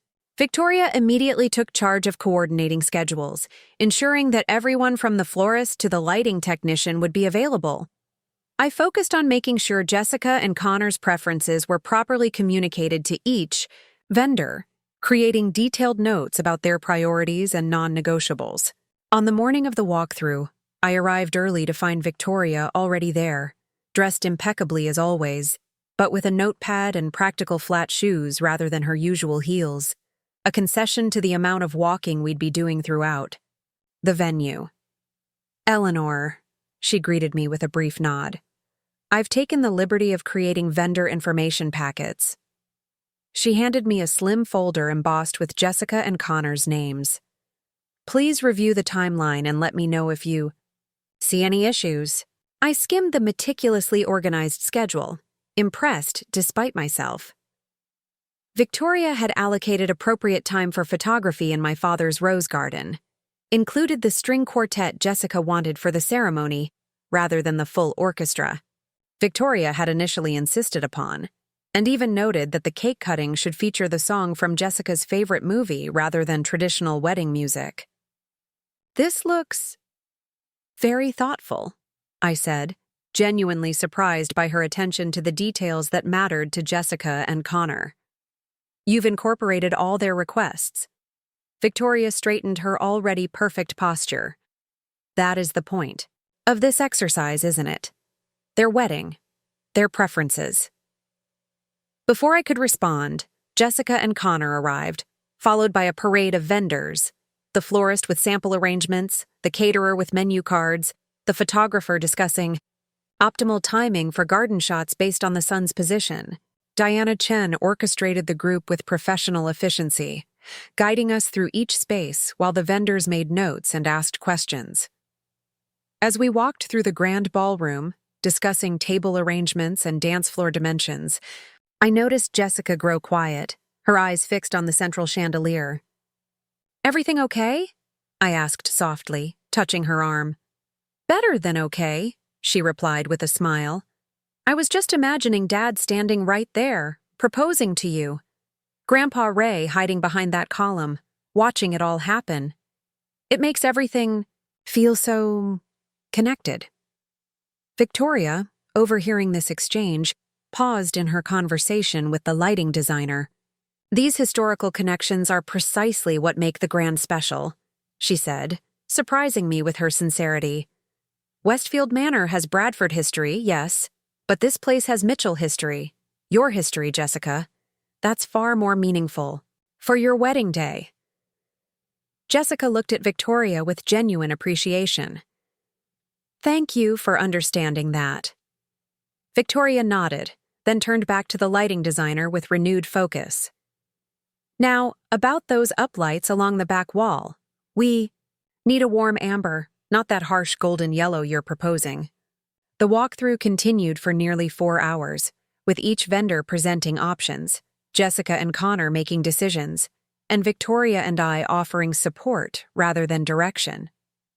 By the time we gathered for a late lunch in the Grand's restaurant, most of the major logistical questions had been resolved, and the wedding was taking clear shape, not as a Bradford Society event or a recreation of my own modest wedding, but as something uniquely Jessica and Connor's. Over coffee and dessert, Victoria surprised me by raising her cup in a small toast. "To effective collaboration," she said, with the ghost of a smile. "I must admit, Eleanor, your insight into Jessica's preferences has been invaluable. This wedding will be more authentic because of your involvement." Coming from Victoria Bradford, this was high praise indeed. I returned the gesture with my own cup. "And your organizational skills have saved us from what could have been logistical disasters. We make a surprisingly effective team." Victoria's smile widened fractionally. "Indeed. Perhaps there's a lesson here about combining different strengths, rather than competing over who gets to be in control." Jessica and Connor exchanged amused glances at this philosophical breakthrough from Victoria. Connor raised his water glass. "To both our mothers," he said warmly, "for showing us that cooperation is possible even between the most unlikely allies." We all laughed. The tension that had marked the early planning stages now transformed into something approaching camaraderie. As we prepared to leave, Diana pulled me aside. "Your father would be proud," she said quietly. "Not just of the wedding plans, but of how you've handled this situation. Raymond always said you had a quiet strength that people underestimated." Her words touched me deeply. "Thank you for saying that. And thank you for honoring his connection to this place. It means more than you know." As the weeks counted down to the wedding day, final details fell into place with surprising ease. Jessica's dress arrived and needed only minor alterations. The floral arrangements, incorporating my father's special rose varieties, were approved after a single sample viewing. Even the seating chart, typically a nightmare of family politics and social hierarchies, came together with minimal drama, thanks to Victoria's strategic diplomacy and my intimate knowledge of which relatives could not, under any circumstances, be seated near each other. 3 days before the wedding, Jessica called me sounding uncharacteristically nervous. "Mom, can you come over? There's something I need to ask you." I arrived at her apartment 20 minutes later to find her surrounded by wedding gifts and half-packed boxes. She and Connor would be moving into their new condo immediately after returning from their honeymoon. "Everything okay?" I asked, concerned by her anxious expression. Jessica took a deep breath. "I've been thinking about the ceremony, about who walks me down the aisle." My heart constricted painfully. Jessica's father had never been part of her life. He'd walked away when she was an infant and never looked back. We rarely discussed him, and I'd assumed Jessica would either walk alone or ask her Uncle Mark, my brother, to escort her. "I know Uncle Mark offered," Jessica continued, twisting her engagement ring nervously. "And that would be fine, but—" She looked up at me, her eyes suddenly determined. "It should be you, Mom. You're the one who's been there every step of the way. You're the one who raised me, supported me, loved me unconditionally. I want you to walk me down the aisle." Tears sprang to my eyes before she'd even finished speaking. "Oh, Jess. Is that weird?" she asked anxiously. Victoria mentioned it's not traditional, but she actually said she thought it was appropriate, given our history. I blinked in surprise. "Victoria said that?" Jessica nodded. "She said traditions should serve people, not the other way around. That walking down the aisle is about being escorted by someone who loves you deeply, who has helped shape who you are. She said that's obviously you in my case." I sat down heavily on the nearest chair, genuinely moved by Victoria Bradford's unexpected support. "She's right," I managed through my emotion. "And yes, Jessica, I would be honored, beyond honored, to walk you down the aisle." Jessica threw her arms around me, and we held each other tightly, both of us crying now. "Thank you for everything, Mom," she whispered. "For fighting for me, for loving me, for showing me what real strength looks like." The day before the wedding, final preparations kicked into high gear. The rehearsal went smoothly, with Diana Chen guiding the wedding party through their positions and timing. Victoria oversaw the rehearsal dinner at an exclusive restaurant near the Grand. Her territory once again, but she'd been careful to incorporate elements Jessica and Connor had requested, including a slideshow of childhood photos I'd helped compile. As dinner concluded, Edward Bradford stood to offer the traditional father of the groom toast. Victoria, seated beside him, looked uncharacteristically emotional as her husband spoke of family connections, new beginnings, and the blending of two distinct family cultures. "The Bradfords have done things a certain way for generations," Edward acknowledged, glancing at his wife with affection. "Sometimes perhaps to a fault. But Jessica has brought a fresh perspective into our family, a reminder that traditions are meant to evolve, not constrain." He raised his glass. "To Jessica and Connor. May they create their own traditions while honoring the best of both their families." After dinner, Victoria approached me as guests mingled over coffee and dessert. "A moment, Eleanor?" she asked, gesturing toward a quiet corner of the restaurant. I followed, curious about what final wedding details might need discussion. At this late stage, Victoria reached into her handbag and withdrew a small velvet box. "I wanted to give you this privately," she said, handing it to me with uncharacteristic hesitation. "It's a small token of appreciation for your grace during this process." I opened the box to find a delicate silver bracelet set with small, blue stones that matched the color scheme Jessica had chosen for the wedding. "It's beautiful," I said, genuinely touched by the gesture, "but not necessary." "Perhaps not necessary," Victoria agreed, "but deserved. I behaved abominably at the beginning of this planning process, Eleanor. My need to control everything nearly cost Jessica the wedding she actually wanted, and nearly deprived you of the role you deserved in creating it." I studied Victoria's face, seeing real regret there. "We both had to adjust our expectations," I said diplomatically. "Yes, but my adjustments were long overdue." Victoria's perfect posture softened slightly.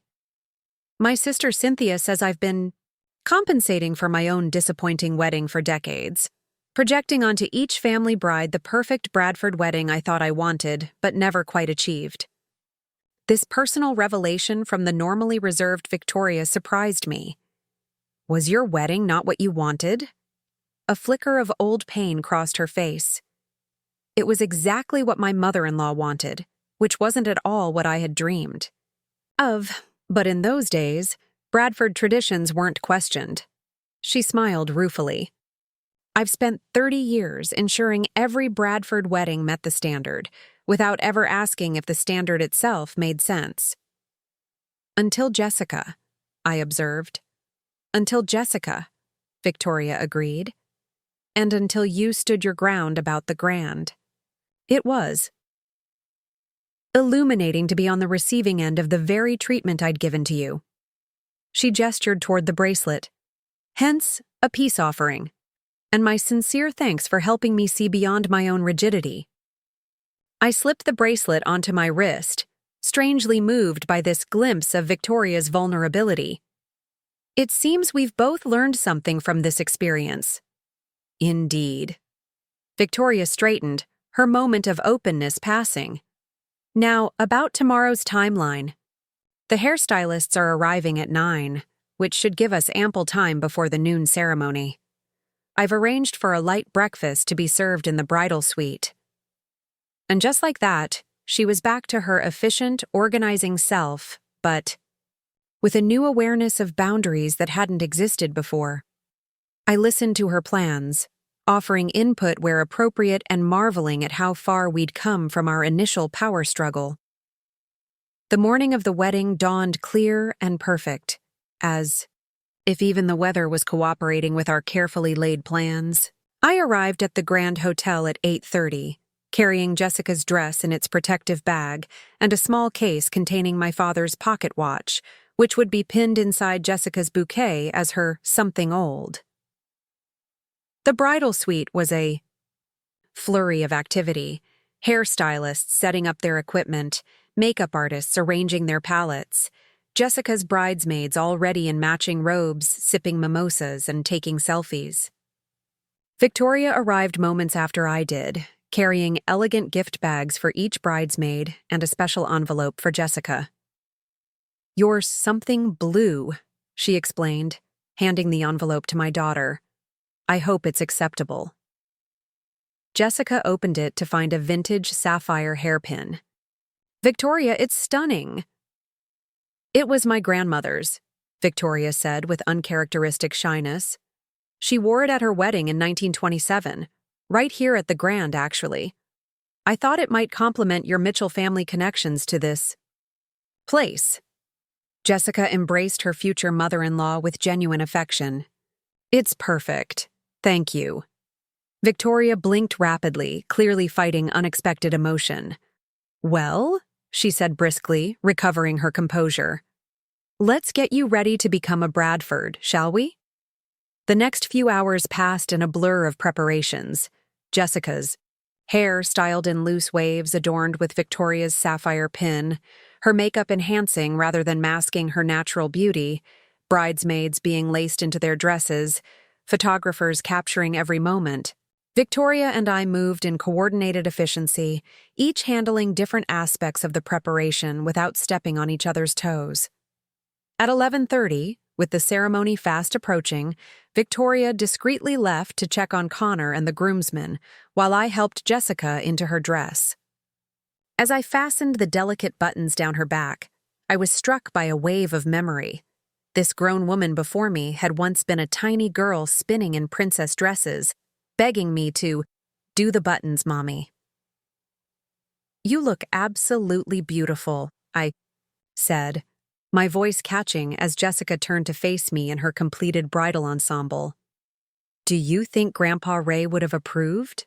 she asked softly.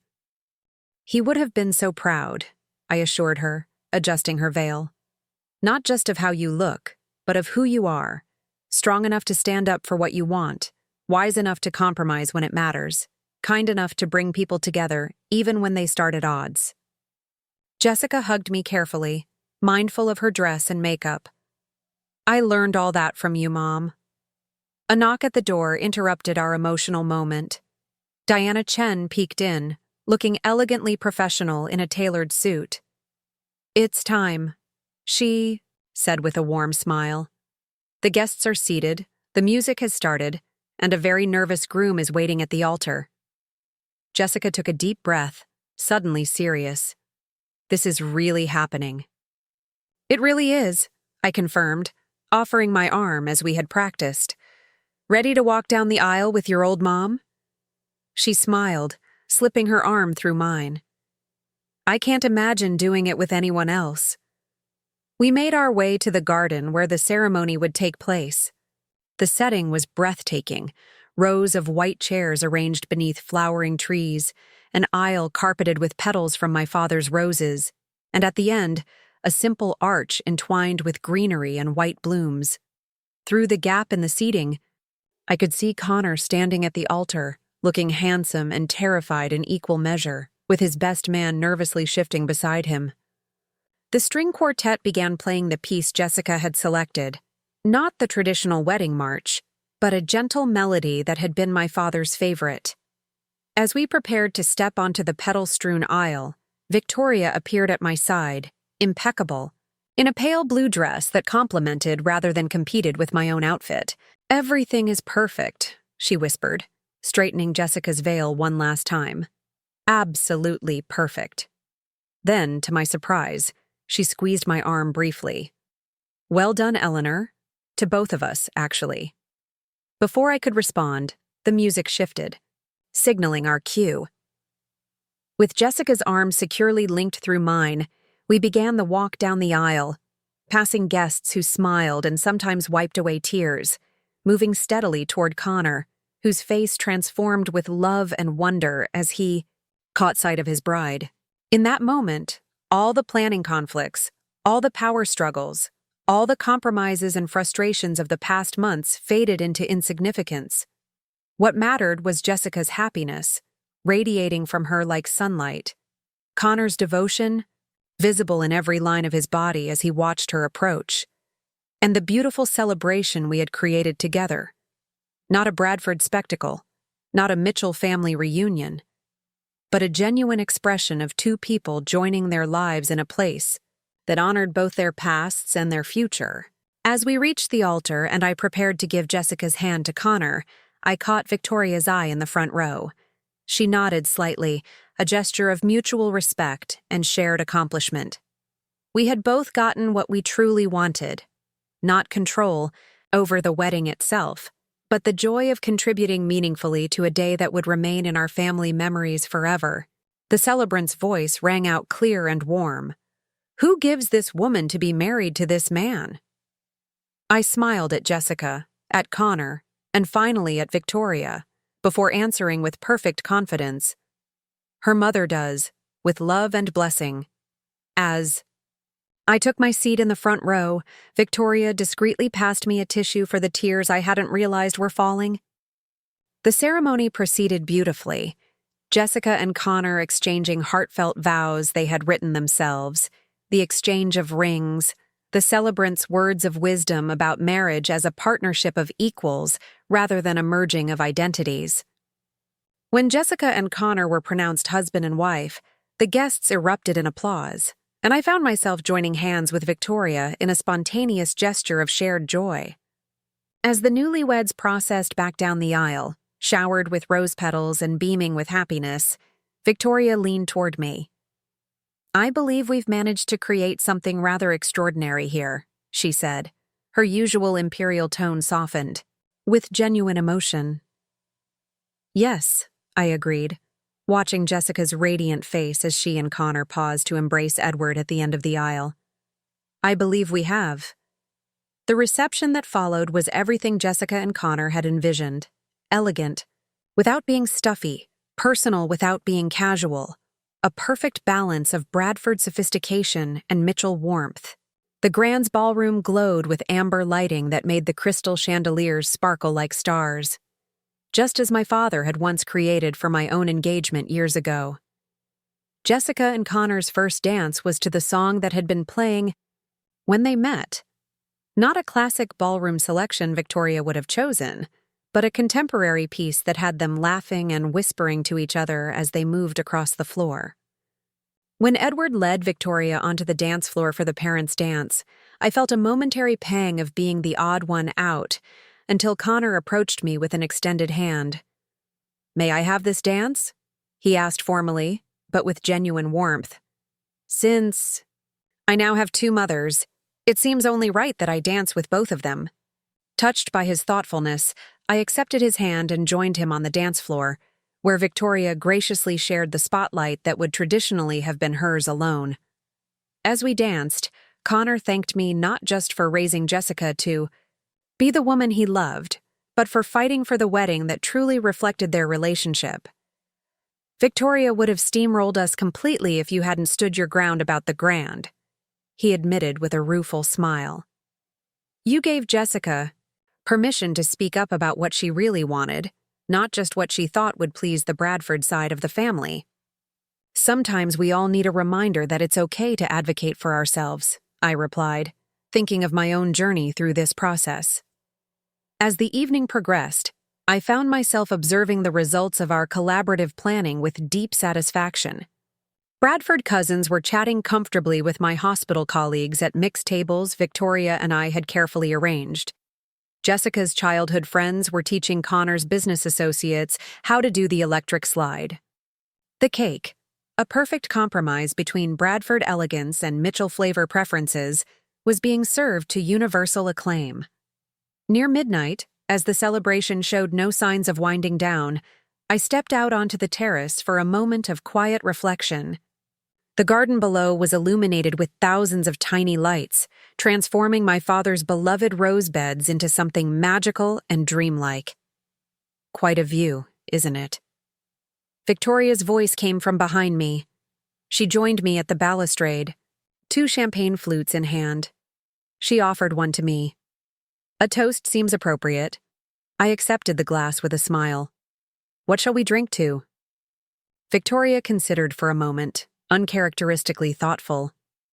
To unexpected alliances, she suggested finally, and to the wedding neither of us initially envisioned, but both of us helped create.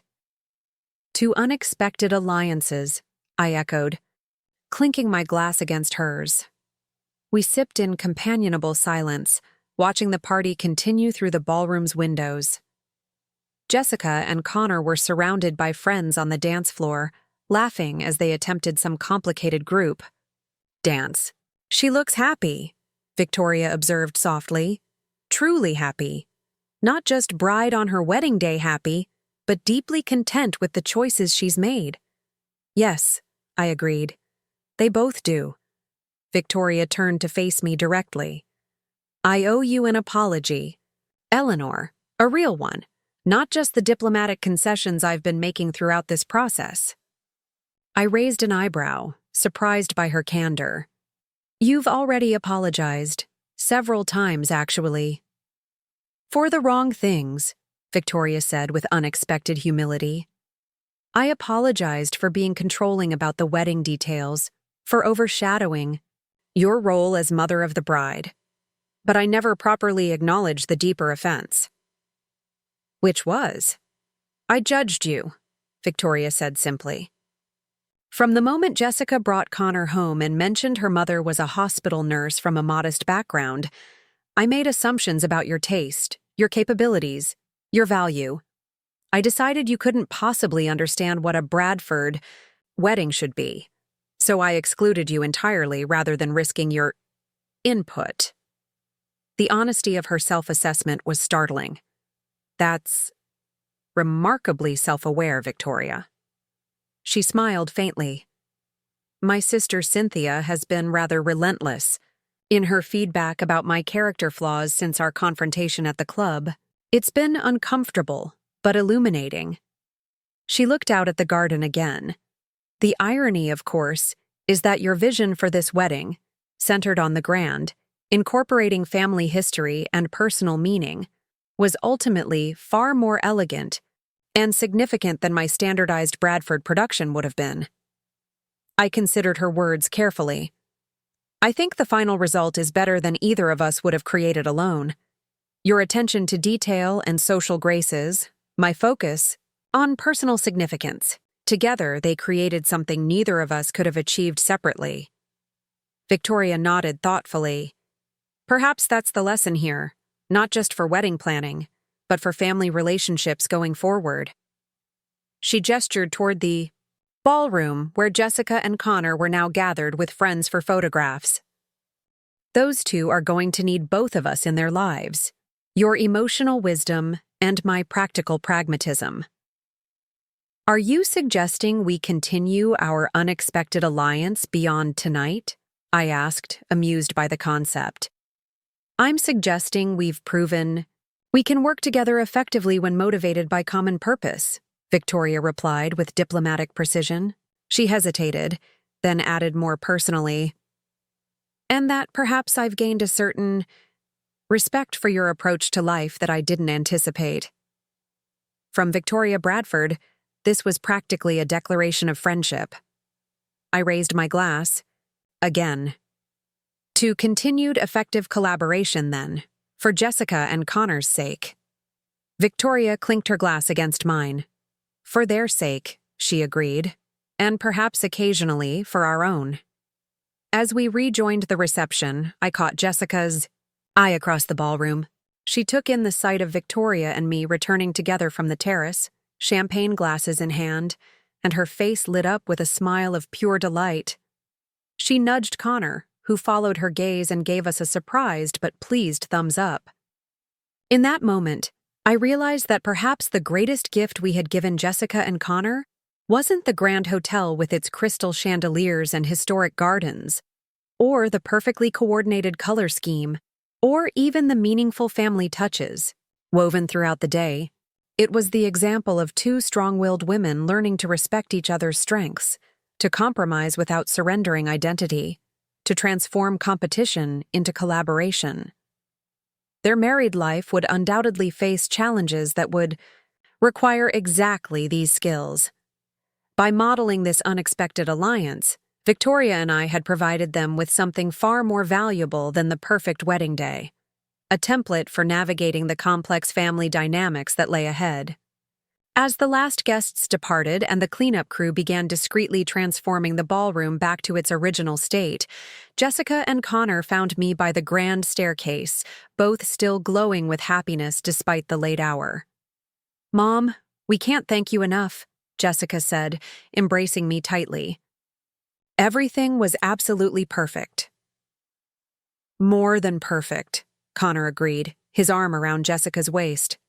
"The grand was the right choice, it felt like. Like us, somehow." I smiled, emotions still running close to the surface after such a momentous day. "I'm just happy you're happy." "We have something for you," Jessica said, exchanging a meaningful look with her new husband. "A thank you gift that doesn't begin to cover everything you've done." Connor produced a small envelope from his jacket pocket and handed it to me. "We wanted to give this to you privately, before we leave for the honeymoon." Inside was a reservation, confirmation for the Grand Hotel's famous presidential suite, for the coming weekend, with the full spa package included. "After all the wedding stress, we thought you deserved some pampering," Jessica explained. "This is incredibly generous," I said, genuinely moved. "But your wedding was gift enough. Seeing you both so happy." "Mom," Jessica interrupted gently, "just say thank you and enjoy it. You've earned this. More than earned it."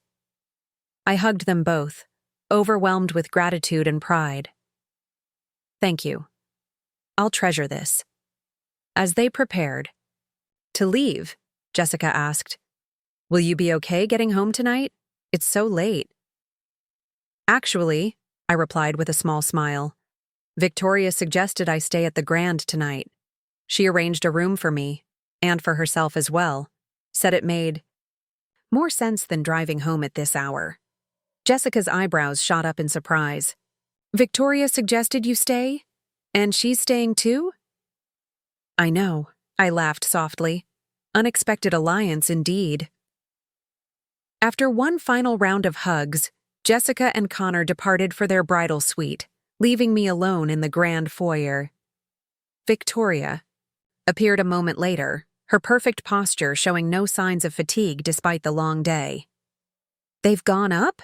she asked, gesturing toward the newlyweds' retreating figures.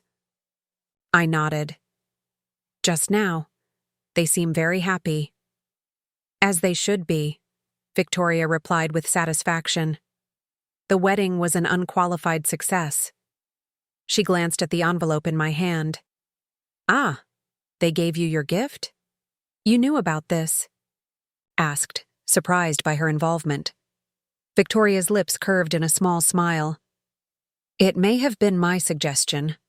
The presidential suite seemed appropriate for the mother of the bride who secured the Grand in the first place." She consulted her watch. "Your room should be ready. 7th floor, garden view. I took the liberty of having your overnight bag delivered there earlier." The realization that Victoria Bradford had not only thought of my comfort, but had actually planned for it, left me momentarily speechless. That was very considerate, Victoria.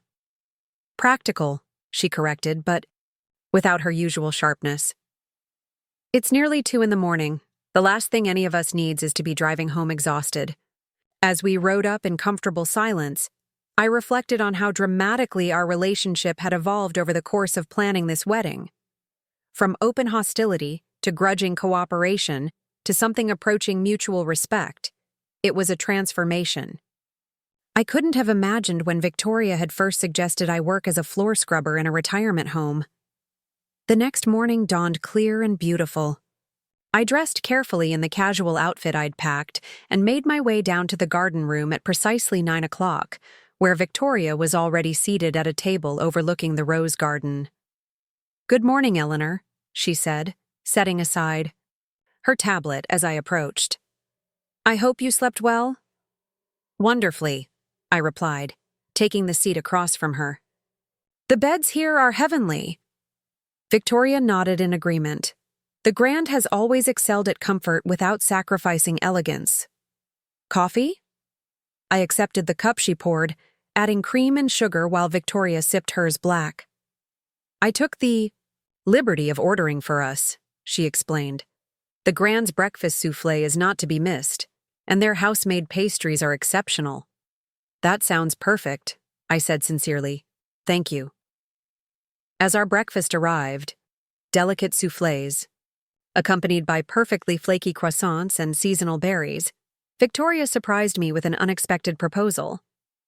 The Bradford Foundation has been looking to expand its healthcare initiatives, she said, stirring her coffee. Given your experience in hospital administration, I wondered if you might be interested in joining our advisory committee. It would give Jessica a way to bridge her two worlds, seeing her mother involved in Bradford philanthropic efforts while utilizing your professional expertise. I nearly choked on my soufflé. You want me to join a Bradford committee? Is that so? Surprising? Victoria asked with a raised eyebrow. You've demonstrated considerable strategic thinking and resilience during this wedding planning process. Those qualities would be valuable to our healthcare initiatives. I'm flattered, I said honestly, but I don't have experience with high-level philanthropy. You have expertise in healthcare operations and patient needs, Victoria countered. That's precisely what our committee lacks. Someone who understands the practical realities beyond the financial abstractions. She added with surprising candor. Besides, I've found our collaboration unexpectedly effective. I see no reason why it shouldn't continue in other contexts. Victoria Bradford was actually proposing we continue working together, voluntarily, after the wedding was over. It was perhaps the most astonishing development in a season full of surprises. I'll consider it, I said carefully. It would depend on the time commitment and how it fits with my hospital responsibilities. Of course, Victoria nodded. The committee meets quarterly, with some email correspondence between meetings. Nothing too onerous. She reached into her handbag and produced a slim folder. Here's some information about the Foundation's current healthcare initiatives. Review it at your leisure. As I accepted the folder, I was struck again by Victoria's thoroughness. She'd clearly been planning this invitation before knowing how the wedding would unfold, or how our relationship would evolve. The weekend at the Grand arrived quickly, the days between filled with returning to my regular hospital routine and helping coordinate the first wave of thank you notes for wedding gifts. The presidential suite exceeded even my elevated expectations, spacious. Living area with antique furnishings, a canopied king-sized bed, marble bathroom, and most impressively, a private wraparound terrace overlooking both the formal gardens and the distant mountains. Diana Chen personally escorted me to the suite, pointing out special features and explaining the butler service available. Raymond would be so proud, she said quietly as we stood on the terrace, to see his daughter enjoying the presidential suite after all his years of service to the Grand. The mention of my father brought unexpected tears to my eyes. He never got to stay here himself, did he? Diana shook her head. No, though Mr. Harrington offered several times. Raymond always said he preferred tending the gardens to being waited on. She smiled softly. But he would have loved knowing you were experiencing this. It would have felt like completion of a circle to him. The next day brought promised spa treatments and deep relaxation. By evening, as I prepared for dinner with Victoria and Edward, I felt more refreshed than I had in years. I dressed carefully, in my best cocktail dress. Nothing that would compete with Victoria's designer wardrobe, but flattering and appropriate for an upscale restaurant. The chef's table was set in a glass-enclosed alcove that offered both privacy and a full view of the culinary team at work. Victoria and Edward rose as I entered, both impeccably dressed as expected. Eleanor? Victoria greeted me with what appeared to be genuine pleasure. I trust you're enjoying the presidential suite. It's absolutely magnificent, I replied honestly. The terrace alone is worth the stay. Edward stepped forward with warm cordiality. "Eleanor, wonderful to see you again. The wedding was spectacular. And Victoria created something truly special." "Thank you," I said, surprised by his generous inclusion of me alongside Victoria. Throughout the elaborate meal, 7 exquisite courses with paired wines, I found myself increasingly at ease with the Bradfords. Edward was more personable than I'd previously given him credit for, with a dry wit that occasionally surfaced. Victoria, while still characteristically precise, showed flashes of genuine warmth and even self-deprecating humor about her control-oriented tendencies. As dessert arrived, Edward raised his glass in a toast. "To successful collaborations," he said, glancing between his wife and me, "and to the unexpected friendships they sometimes produce." Victoria's eyebrow lifted slightly at the word friendship, but she didn't correct her husband, merely raising her glass in acknowledgement. After dinner, Victoria suggested we continue our conversation on my terrace.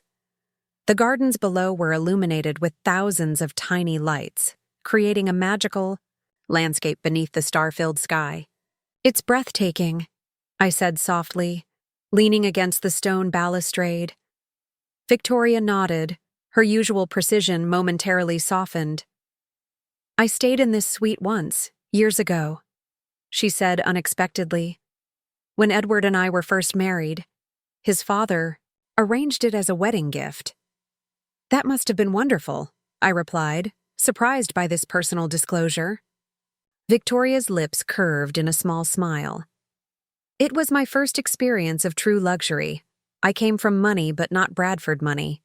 The difference was educational." For the first time, I realized that Victoria might understand the sensation of being an outsider better than I'd assumed. "Was it difficult?" I asked carefully. "Becoming a Bradford?" Victoria considered the question with uncharacteristic openness. "More difficult than I anticipated. The Bradford name comes with expectations I wasn't fully prepared for." She glanced at me. "That's why I've been so protective of Bradford traditions. They were my roadmap when I had no other guidance." This glimpse into Victoria's experience cast her earlier behavior in a new light. Perhaps her controlling approach to Jessica's wedding hadn't been merely about maintaining Bradford standards, but about providing the structure she herself had once needed. "I think Jessica and Connor will forge their own path," I said gently, "with elements of both our families' traditions." "Yes," Victoria agreed with unexpected conviction, "and they'll be stronger for it. Jessica brings qualities to the Bradford family that we've lacked: warmth, authenticity, a certain groundedness." She turned to face me directly. "Qualities she clearly inherited from you, Eleanor."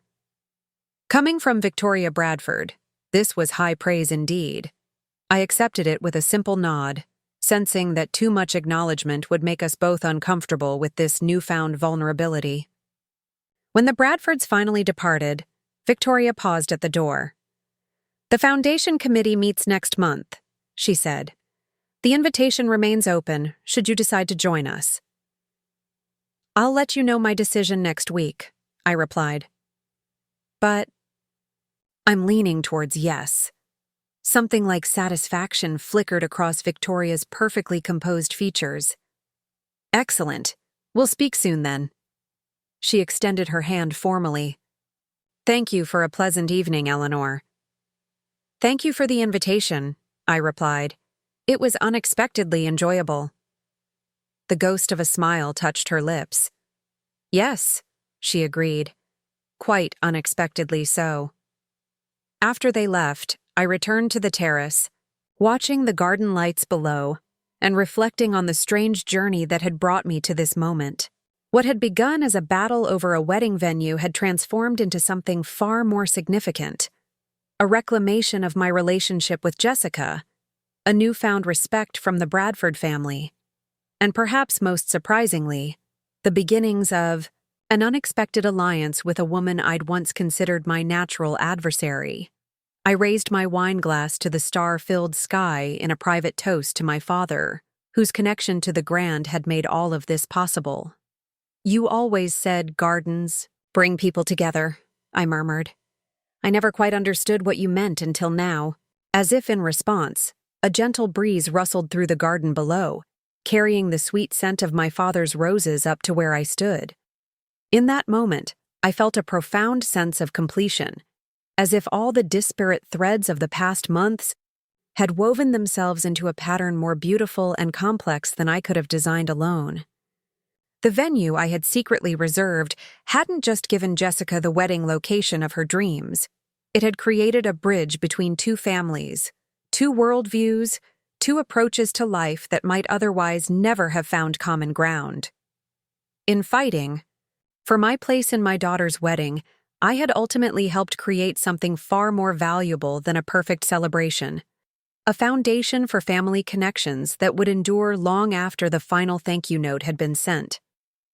Sometimes, the most powerful act isn't grand defiance or dramatic confrontation, but simply standing firm in your own worth and waiting for the world to readjust its expectations accordingly. The wedding venue I had secretly reserved hadn't just been a location for a celebration. It had become the catalyst for a transformation that none of us, least of all Victoria Bradford, could have predicted. And in that unexpected outcome lay the true gift. The reminder that even the most firmly established patterns could be rewritten when someone was brave enough to challenge them. Up next, you've got two more standout stories right on your screen. If this one hit the mark, you won't want to pass these up. Just click and check them out.